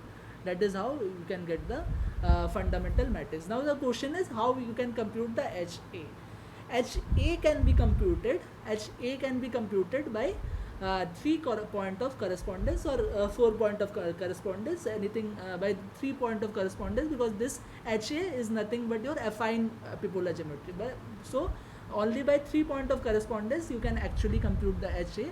Once you got the HA, you can get the once you got the HA, by your 4th point of correspondence, you can get equation by this, and by this you can calculate the FA, or the this fundamental matrix for your affine epipolar geometry. Okay, and similarly similarly here, if you will see, like L dash will be FAX. Okay, and you know this equation I have already told you in the previous class also. This x dash t, f into x will always be equal to 0. So by this, what you will do, by this you can form the equations. You have x dash and x. If you have corresponding fa will have 1 2 3 4 5, right? Fa will have 5 degree of freedom. Okay, so if you get 5 equations, like this point of correspondence, 5 point of correspondence, then you can easily calculate. Okay, also one can be like C can be treated as scale, so even with 4 point of correspondence you can compute Fa. Okay, if it is not Fa and simple F, then by this equation you will be needing how many point of correspondence? You will be needing 6 point of correspondence. Okay, at least 6 or 7 point of correspondence, because one is for scaling, one is for your, as your f will be equal to determinant of f will be equal to 0, so that is why your f will have 7 degree of freedom. So at least you require 7 point of correspondence, but here with 4 point of correspondence, 7 point of correspondence, or if you 7 point of correspondence, but here you required like you have 5 degree of freedom, but 5 degree of freedom, one is for scaling. So with 4 point of correspondence also you can compute the FA by this equation. Okay, this is the equation, and you will take here you can see this 1 2 3 4. Okay, 4 variables. So 4 variable, 4 point of correspondence, you can easily get the A, B, E and D. Okay, C you can take 1, because C for scaling you can take 1. So by 4 point of correspondence you can easily compute the FA for your affine epipolar geometry. Okay, so this is the thing. So this is regarding theory, and next we have have a this. doubt. Yeah, please. So in the previous one, so here the degree of correspondence only 4 only, no? Right? A, B, E, D only. A, B, E, D, yeah. Degree of freedom. That Degree of freedom. degree will of be freedom 4. is 7 or 4. Degree of freedom 4, right? Because Degree it is a special case, right? It is special case of for fundamental affine matrix. camera. Yeah. For affine Yeah. camera, affine epipolar, it is 4 only. Yeah, If it it is is a 4. normal fundamental matrix, it should be 7, I think so, right? Then it will be 7. Okay, Okay. then it will be 7. One is for scaling and one because f determinant of f will be equal to 0, so that is why total is degree of Totally, freedom we is have a 9. One 9 is for minus 2, scaling. one for scaling, one for this determinant f equals to 0, so that is why 7. But here it is a Okay. special case, so here you will have 5 elements, Okay. but one element c you can C go is for scaling, scaling, right? so that is why you can take it as 4 point of correspondence. You can compute the estimate the fp. Okay. Yeah, okay. Thank you. Okay. Now next we have this summary. We have this summary regarding your stereo geometry summary. Okay. All this we have already discussed, like whatever you are telling. Duf will be 7 for your f. Okay. These two equations are important. Fe equals to 0 and f dash ft e dash will be equal to 0. Okay. This is very important to calculate the epipole, and this is how we are writing projection matrix of the two cameras. Okay. We have special case. This is a special case where your k will be equal to I. In this case your f can be written like this. Okay, so this is the thing. Next, these are all the things I am not discussing again and again. Yeah, this is again essential matrix. This is the second special case of this fundamental matrix when your both k and k dash will be equal to I, then your fundamental matrix will be essential matrix. Okay, and these are the things I am not discussing. This is what I have discussed. That is the, if you are given a parametric equation like this, you can find out this left and right epipole. Okay, and this also I have discussed. Right, and yeah, this is if this is regarding affine epipolar geometry, then this will be your left and right epipole. Okay, left epipole will be this, right epipole will be this. Okay, so this is the thing, and this eigenvalue decomposition and Sir, singularity one more doubt. decomposition. Yeah, please. Sir, in the summary session, Yeah. as well as the previous, and there is the question. Here you have to mention it as left, I think, so, right? And there previously you told it as a left. Which one is right? What happened? A right epipole value minus DE. Here you are mentioning it is right, Yeah. right epipole, but Yeah. the previous slide, I think so, before of summary, the same value will be mentioned it as a left. Okay, so you can easily do this, right? F into E will be equal to 0. Okay, Yeah. F into E equals to be equal to 0. You just take this A, you just take this F into E equals to 0. This is E. Okay, and you can just put E as Ex Ey. Okay, and then calculate your left epipole and right epipole from here. Okay, so just calculate it. How you can calculate? This is the first equation. Okay, E. Okay, this is okay. So this into this, that means let's say it is Ex. Okay, Ex, and it is Ey. This is Ey. Okay, Ey, and this is 1. Okay, so your first equation will be Ey. The first equation will be 0, 0, and okay, let's me see. Last equation will be yeah, 0, 0, and A. Okay, A equals to 0. That will be your first equation. Your second equation will be 0, 0. B is equal to 0. B equals to 0, and your third equation will be Ey d Ex dEy and plus C equals to 0. Okay, that does not count. So just yeah. That will be equal to, like, A equals to 0, B equals to 0. Yeah. So A equals to 0, B equals to 0, and last will be not count. So this will be actually your left epipole. This is right. Okay, this is right. And if previously it is written like this, so that will be wrong. Okay, left epipole is always minus A B 0. Where is that?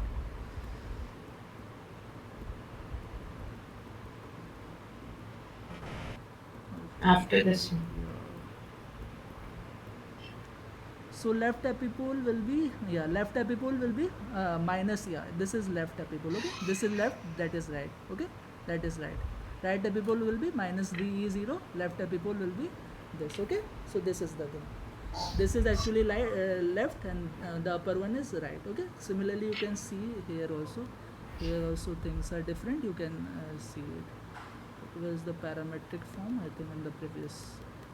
Yeah, parametric form, I think here it is okay. So this is the left epipole, this is the right epipole, okay, and this is the left epipole. Okay, so this is the thing. So just check it by f e equals to 0 or ft equals to 0, wherever the equation satisfy, so you can easily get the epipoles. Okay, so this is the thing.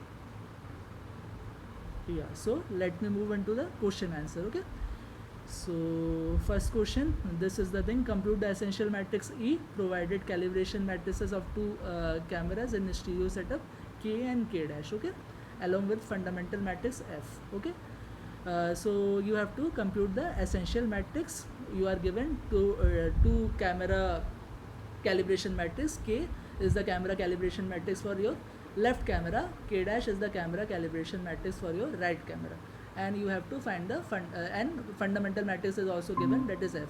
Okay, fundamental matrix is also given, that is F. You have to compute the essential matrix. So how you compute it? You compute it by this formula. Essential matrix is E equals to K dash T F into K. Okay, so K dash T, K dash is given, so just do the transpose of K dash. Second is F is also given, K is also given, just multiply this and you will get the answer. Okay, so K is given, K is already given, that is K is already given, yeah, K is already given. You do the K dash of it, yeah, do the transpose of it, that is change the rows into column. 132 will be changed to column, so 132 will be changed to column. K dash, okay, sorry, K dash T, right, K dash T. So this we have to do the transpose. So 112 will be changed into columns. Okay, so 112, this row will be changed to column. Similarly, this row changed to this column, this row changed to this column. Okay, so by that you will do the transpose of K. So K dash T. Okay, F is already given as it is, you put, and then K is already given, K is given, K is this. Okay, K is also given. Okay, so you have K, you have K dash, you have F. You just do the transpose of K dash T, and you have F and K, multiply with F and K. Anything you can ask. This multiplication property is associative in nature, so any two matrix you can multiply it. Either you can do K dash T into F and multiply it by K, or either you just do the FK first and then multiply it by K dash. Anything you can do. So now here I have what I have done. I have multiplied this to first K dash T. I have multiplied K dash T F. I have multiplied it first, and then I will multiply it by this K matrix. Okay, and now I multiply it by K matrix, and this is the essential matrix, that is 31 81 31 81 48, that is the option C. Okay, so this formula you have to keep in mind, that is essential matrix will be K dash T F into K. If you are given a fundamental matrix, then your essential matrix will be K dash T F into K. Okay, so this is the thing. So is it clear?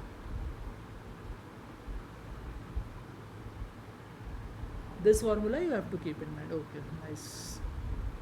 Now move to the next question. Consider a plane-induced homography. That means H is given of a stereo imaging setup. Okay, epipoles are given. That is E dash is the right epipole, and X is the image in the left image plane. Compute the epipolar line L dash on which the corresponding point X will lie in the right image plane. So any guesses how to do it?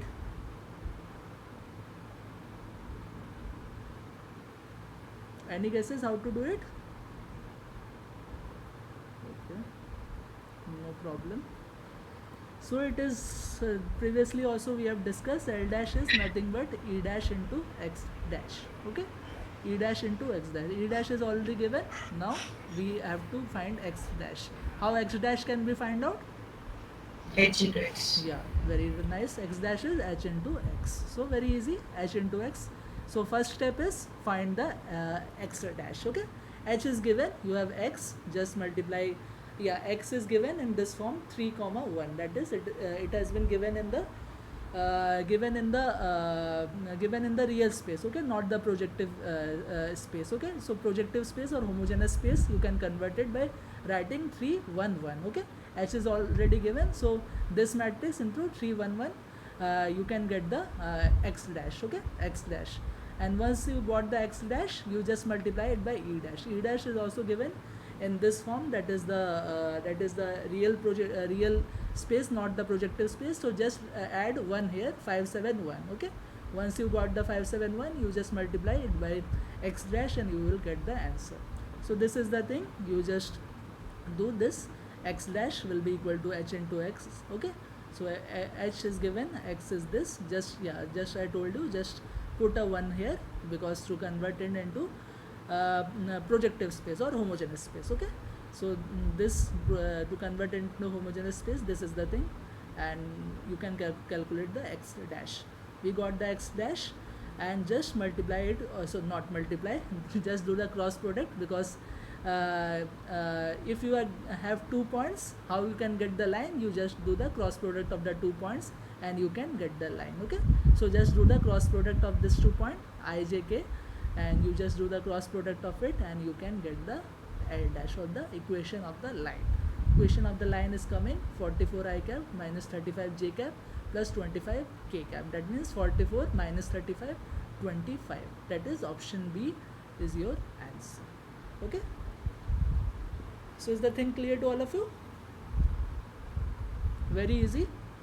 L dash will be E dash cross product x dash, or E dash cross x dash. In this, E dash is given, but x dash is not directly given, but x is given and h is given. So by our plane induced homography, we can easily compute the x dash from x. X dash will be h into x. Once we got the x dash with our hx, easily we can get the L dash by E dash cross x dash, okay. So this is how you solve this question, okay.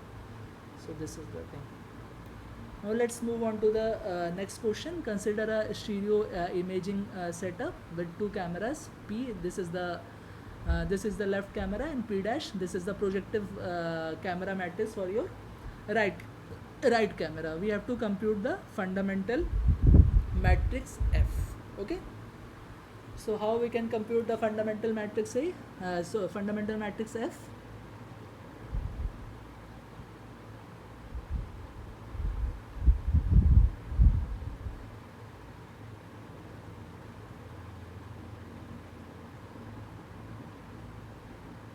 okay, no answer, okay. So let me show you. So this is P dash. What you do? You just divide it into M and M, okay. M and M, that is M is nothing but this part is capital M, small m is this part, okay. Or rather you can say this as M dash and M dash, because this is for P dash projective matrix, okay. And then it is very easy, because it is a special case here. So you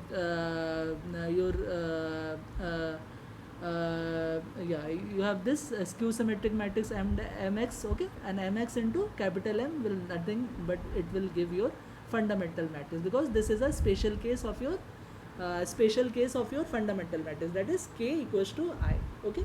This is the special case, k equals to I, okay. When k equals to I, then your fundamental matrix is nothing but this, okay. Fundamental matrix is nothing but this m x into capital M, okay. What is the second special case? Can anyone tell what is the second special case of fundamental matrix? We are discussing it again and again.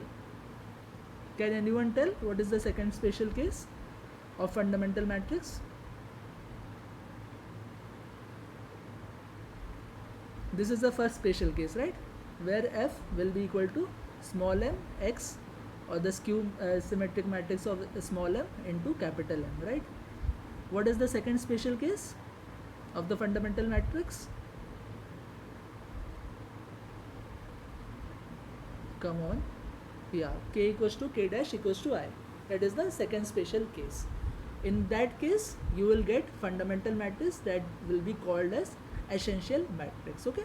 But here we can get our answer with the first fundamental case, first special case only.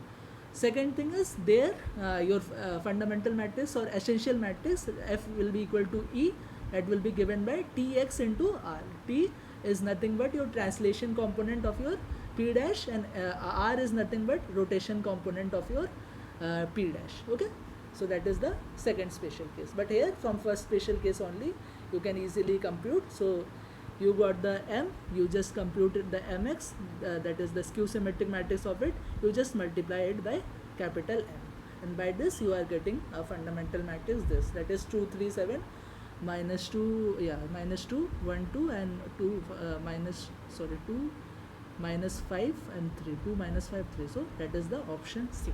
Okay, so option C is the correct answer. So this is the question. I think it is clear to all of you. Clear, right? Yeah, nice.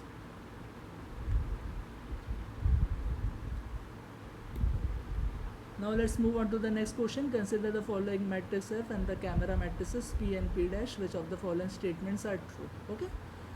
So first is P and P dash are compatible to F. P and P dash are not compatible given the fundamental matrix F. P and P dash are the only pair of camera matrices. P and P dash provide a unique fundamental matrix given one of its non-zero element fixed to value 1. Okay. So can anyone tell?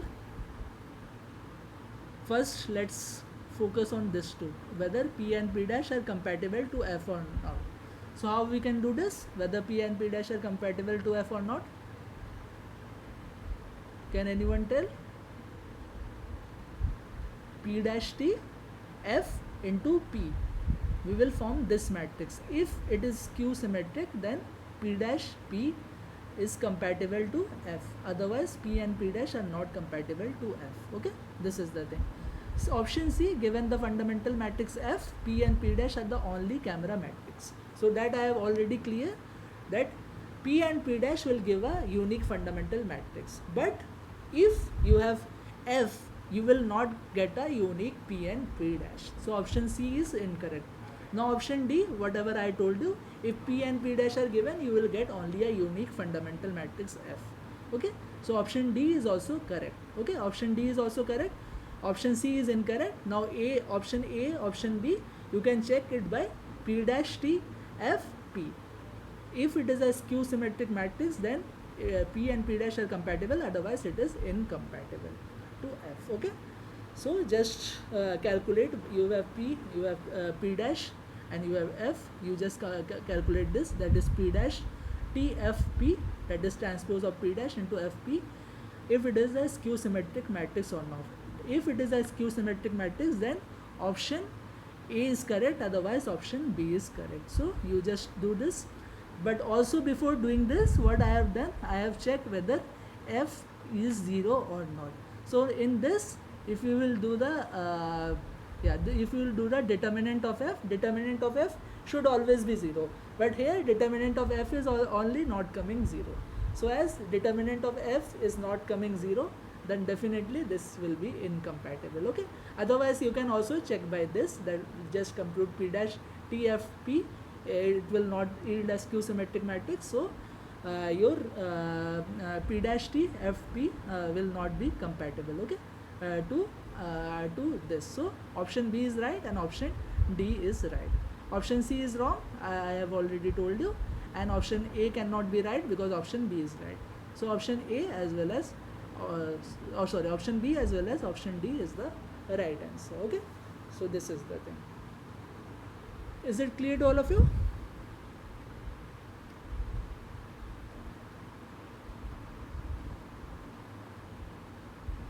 Clear, right? Okay. Now compute a homography induced plane H infinity for the camera. This P and P dash is given, then H infinity will be what? So that can be computed by, H infinity can be computed by, okay, let me show you how it is done. So H infinity can be computed like this. Okay, that is M dash M inverse, or if otherwise you can write it as K dash R K inverse. Okay, this also you can write it like this. This is also equation of H. Okay, H equals to this. But here, as your matrix are as your projective matrix is given like this, so better you do this m dash m inverse. Okay, if your projection matrix is given in the form of k dash k dash r k dash r k is given, then you can easily compute like this. But as your projection matrix is given in this form, so you better do it by this formula, that is m dash m inverse. M dash is nothing but this part is your m dash. Okay, this part your m dash. And what is m inverse? M inverse is nothing but this is m. Okay, this is m, you do the inverse of it. Okay, so this is m, this is m dash. Okay, just m dash m, and this is m, and just do the inverse of it. So just find the inverse of m matrix, you will get the inverse of m matrix. You have this m dash already, and just multiply this m dash with m inverse, and you will get this h infinity value. That is this. Okay, whenever you will do it in decimal form, this is what is coming, and that will be closest to, I think, option B. Okay, that will be closest to option B. So option B is your answer. Okay, so this is the thing. So is it clear to all of you? Is it clear? Am I audible? Clear, right? Okay, nice. Very easy. You are given two projective matrix. You just take out the m and m capital M part from both this matrix.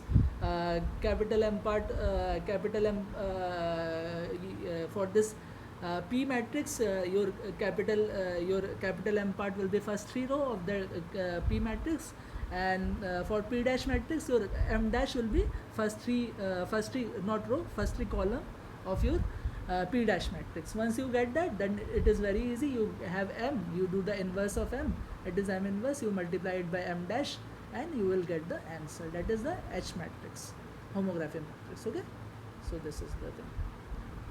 Now let's move on to the next thing. Suppose an essential matrix is estimated at this. Compute its SVD and choose the closest valid essential matrix E dash after enforcing the singular value condition. Okay, so this is the question. Okay, now how we will solve it? We have this matrix. Okay, now we will just do the singular value decomposition of this form, u sigma vt. Okay, sigma is nothing but the singular value, u is the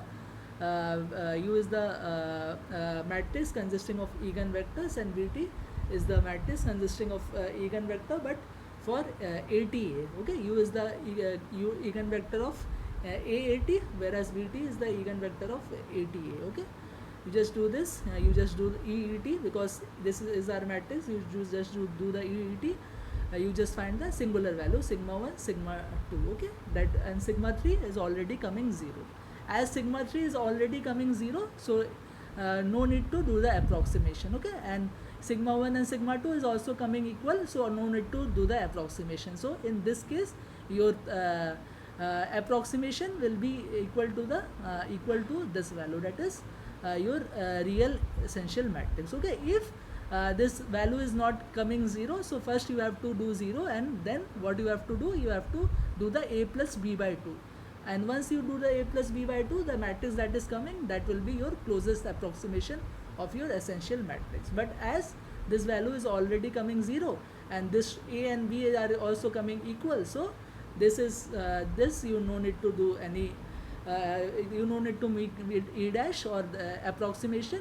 This is the real thing. Okay, this is already the real matrix, so this is the thing. Okay, so option B is the correct answer. Okay, is it clear to all of you what I have told?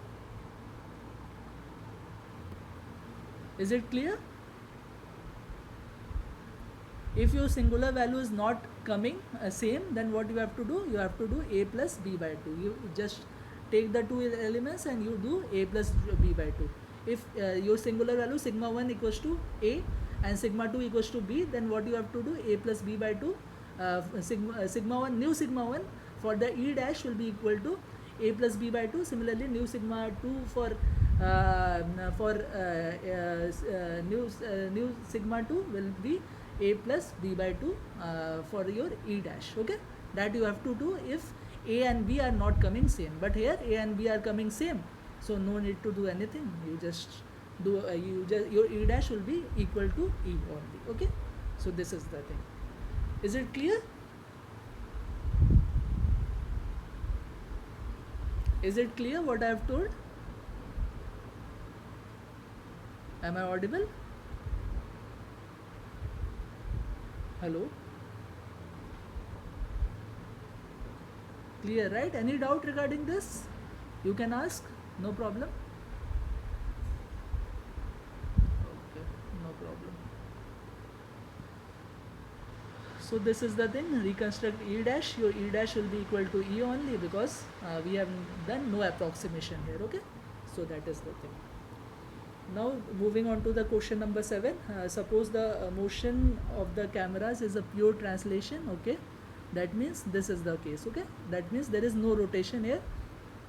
If it is not a pure rotation, your P dash will be K or K dash R T, okay? But here as there is no rotation, so your P dash is K I T, okay?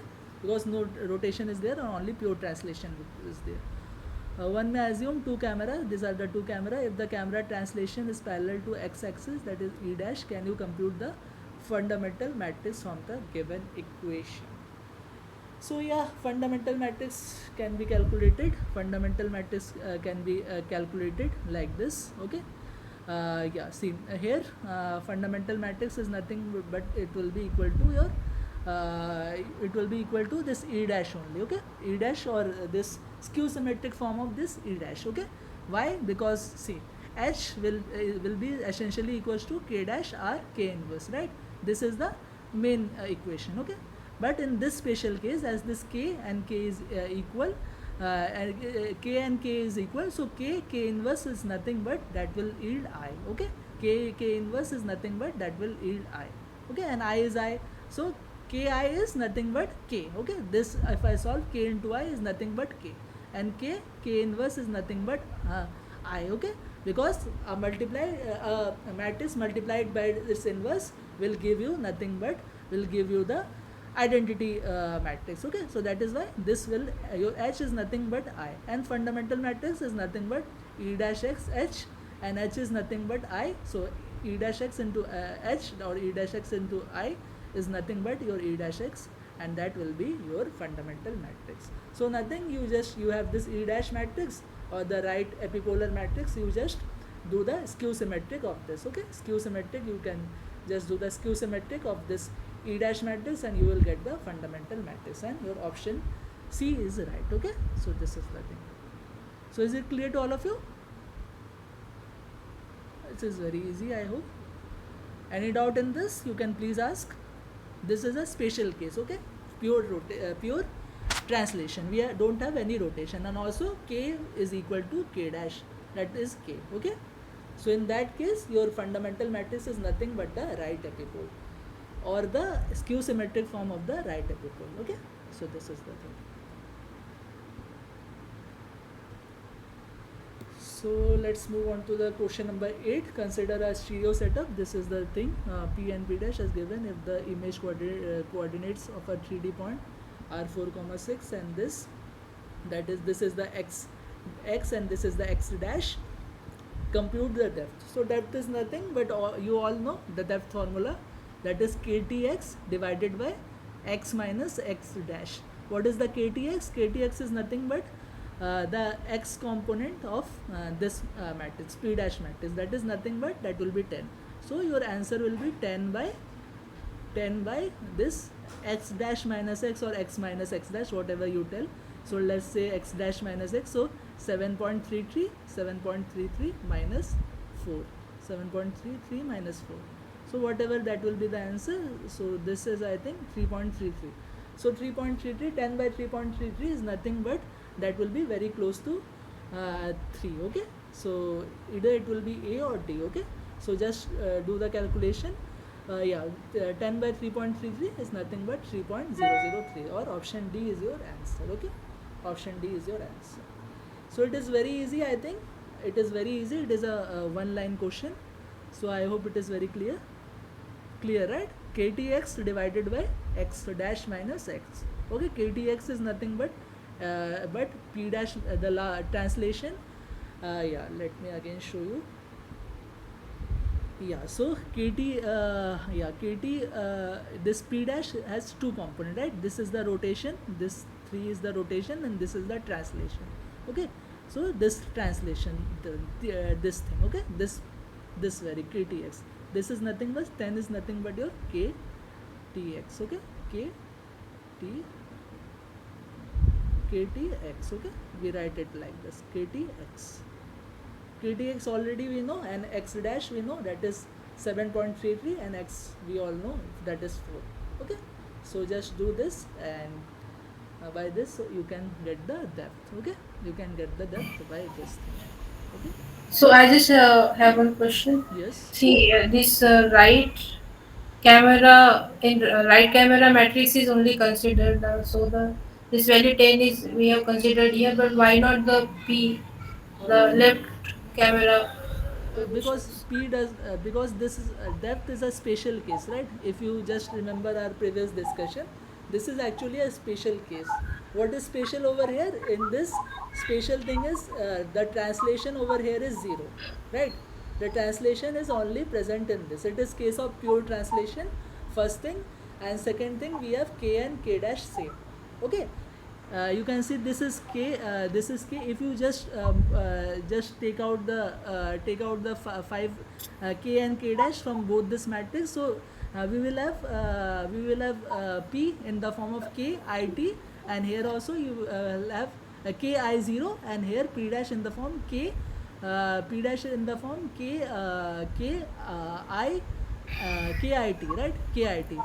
P dash will be of form KIT, not rotation. There is no rotation, so KIT, that is P dash, and this P will be of the form KI0. Okay. So in that case, as the translation is only found over here, it is a special case. So for that special case, this is the equation ktx x dash minus x. Otherwise, if it is not a special case, then you have to find the, in the below part there are changes. Okay, so you can just refer to the previous discussion, and there you will find both the formulas. Okay, if there is a rotation involved, then you will find another formula, and in the if there is no rotation, only translation, then you will get another formula. Okay, previous just slide, you can open that slide, and Okay. you can easily And find if that. it has both translation and rotation, then it may be solved differently, right? Yeah, it may be solved with that equation only. Okay, so yeah, I can show you after this discussion Okay. what are the formulas. Okay, now moving on to the next thing, assume a matrix A has the following SVD decomposition. Can A be an essential matrix? Okay, so option A yes, option B no. So any guesses? Can A be a essential matrix?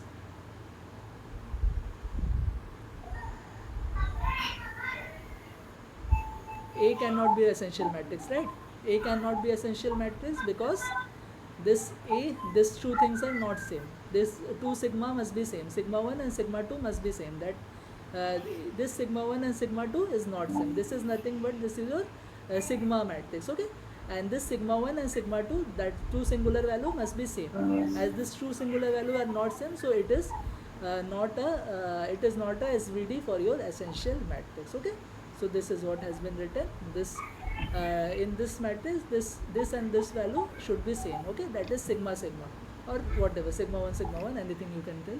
So this should be same, and this is the diagonal elements of your essential matrix. Okay, of your sigma matrix of your essential matrix decomposition. But as this is not same, so this cannot be your SVD of your essential matrix. Okay, so option B is your answer. Okay, so this is the thing, it is very simple, so no need to explain it further. And now moving on to the question number 10. Okay, so I hope it is clear to all of you, the previous question. Clear, right? Yes. Okay, nice. Now let's move on to the next question, or the last question of our discussion. Yeah, the fundamental matrix F, actually it will be F only. The fundamental matrix F can be expressed under the epipolar parameterization this. Okay, which are the parameters are a, b, c, d, e, f, alpha, b. Okay, the parameters, and the left epipole is given by what? Okay, so for that you have to first make you should know what is the parametric equation of the fundamental matrix. Once you know the parametric equation of the fundamental matrix, it is very easy, right? So this is actually when you have to compute the left epipole, this is the parametric equation of your fundamental matrix. Okay, the other things are very much given to you. A is given, a equals to 2, b is given, c is given, d is given, e is given, f is given, alpha is given, beta is given. Okay, just put it here and you can get the fundamental matrix to compute the left epipole in this parametric form. Okay, so option A is the right answer. You just have to remember this matrix, as well as if it has been given both the epipole E and E dash, then you have to remember the other form. Okay, let me show you.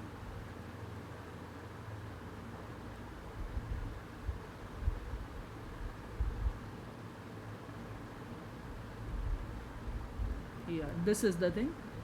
Sorry, this line. Yeah, this is the thing. Okay, as you have given left epipole, so this is the parametric equation you have to remember. Other values are given, so you can easily get the fundamental matrix. Okay, now if both the epipoles are given, E and E dash is given, then and A B C D as well as A B C D as well as alpha beta dash is given, then you have to compute it by this equation. Okay, this equation or this parametric form of the fundamental matrix. Okay, so these two forms you have to keep in mind to solve the questions. Okay, so this is the discussion. So any doubt in today's lecture?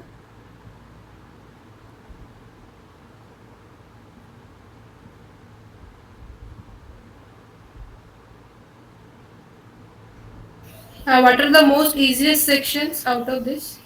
What are I mean, which I can quickly solve during exams that will depend on you, right? with less So calculation, less amount of calculations. less amount of calculation. This parametric things are easy. I think everything require calculation in this, right?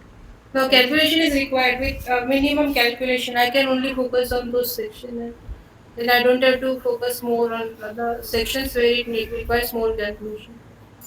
then I think calculation is required for everything. I think what is the most easiest? You can see in this slide only what is the most easiest. Okay. Fine. This I think it is one of the easiest question Sir, that we one can. thing. Ninth question, can you explain Yeah, one yeah. more time? Nine can be very easy. That this is a theoretical question basically. Yeah, this is not a calculation question, right? This Yeah, is that kind actually of question, but also, yeah, yeah. yeah. This question you can solve. This also very easy. This question will definitely come depth, and it is also very easy. There is KTX divided by x dash minus x. The This is same very thing only I asked. Sir, here it is 4 and 7.3. So 1 minute, eighth question. okay, okay, okay, okay. Here So you have to given 4 into 7.3. So we have to subtract from 7.3 minus 4. So okay, I will get the answer. It is a positive. But previously they give it as 7 point like 7.33 into 4 like that they given. So we will put it as a negative. So they'll make it as we have to get a wrong answer. okay, That's okay. why. So that sign we cannot do anything for sign. Okay, so that is the Ah, thing. yes, sir. That's why we have doubt in that because they clearly also mentioned it is left and right camera. So the thing was what we have to thought we have to subtract from Right. same one x minus x dash only like Yeah, that. yeah, yeah, yeah, yeah. That's why I have to put a negative. Okay. Okay, then that is regarding the anomaly of the answers. So that I cannot say anything. But yeah, always depth, wherever depth is there, always answer in positive, right? Always try to answer in positive. Even if it is negative coming, just do the mod of it and always try to answer it in positive. Okay, because depth is Yeah, okay, little, sir. right? So that is it. This is very easy to you, and similarly this is also very easy. This is also kind of conceptual question only. because whenever you will do this, your f will be nothing but your e dash s. This is also conceptual. So similarly conceptual, wherever more concept, this you have to solve, right? This you have to solve wherever 3 4 multiplication are there. This is also kind of conceptual, but again, to compute this matrix, this is a big calculation. Okay, p dash t f p, that is a big calculation. Okay, so this is So the I thing. have one more doubt. Yeah, If you have a three values will be that is, for example, if you have a essential matrix, no, yeah, k yeah, dash t f into k will be there. yeah. If I have to do first k dash into 2 into f, Huh, then I have to multiply with k. huh. If it will be k, same answer will be like that, f into k, and then I have to multiply it with k dash of t. If Order any should remain same, means remains same, but order should remain same, like k dash f k, just say, okay, like, let's k dash v dash, just say a b c, right? A b yeah, c are okay, the three matrix. Okay, d will be okay, equal to a b c, then d mm, equals to either you do a b first and then multiply with c, or you take a separate, you do b c and then a multiply a with the result of b c. Okay, order should be same, you cannot do bc into a, that you cannot do. Okay, the order should be same, so you either do ab and multiply with c, or you keep a as it is and do the bc and then multiply a with bc. Okay. yeah, okay. Okay, and then you were asking me about the other thing, right? So let me see this, where I can find it.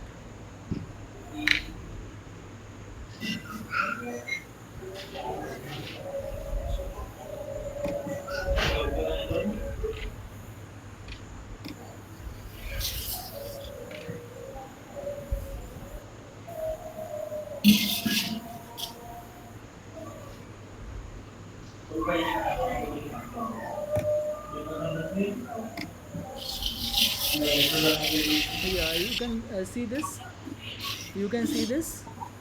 Okay, this is the thing, wherever this rotation is involved, then this should be the depth formula. Okay, k dash t x dash minus k dash r k inverse x. Okay, so that is how you have to do whenever there is rotation involved. Okay, otherwise you So, can just simply do this.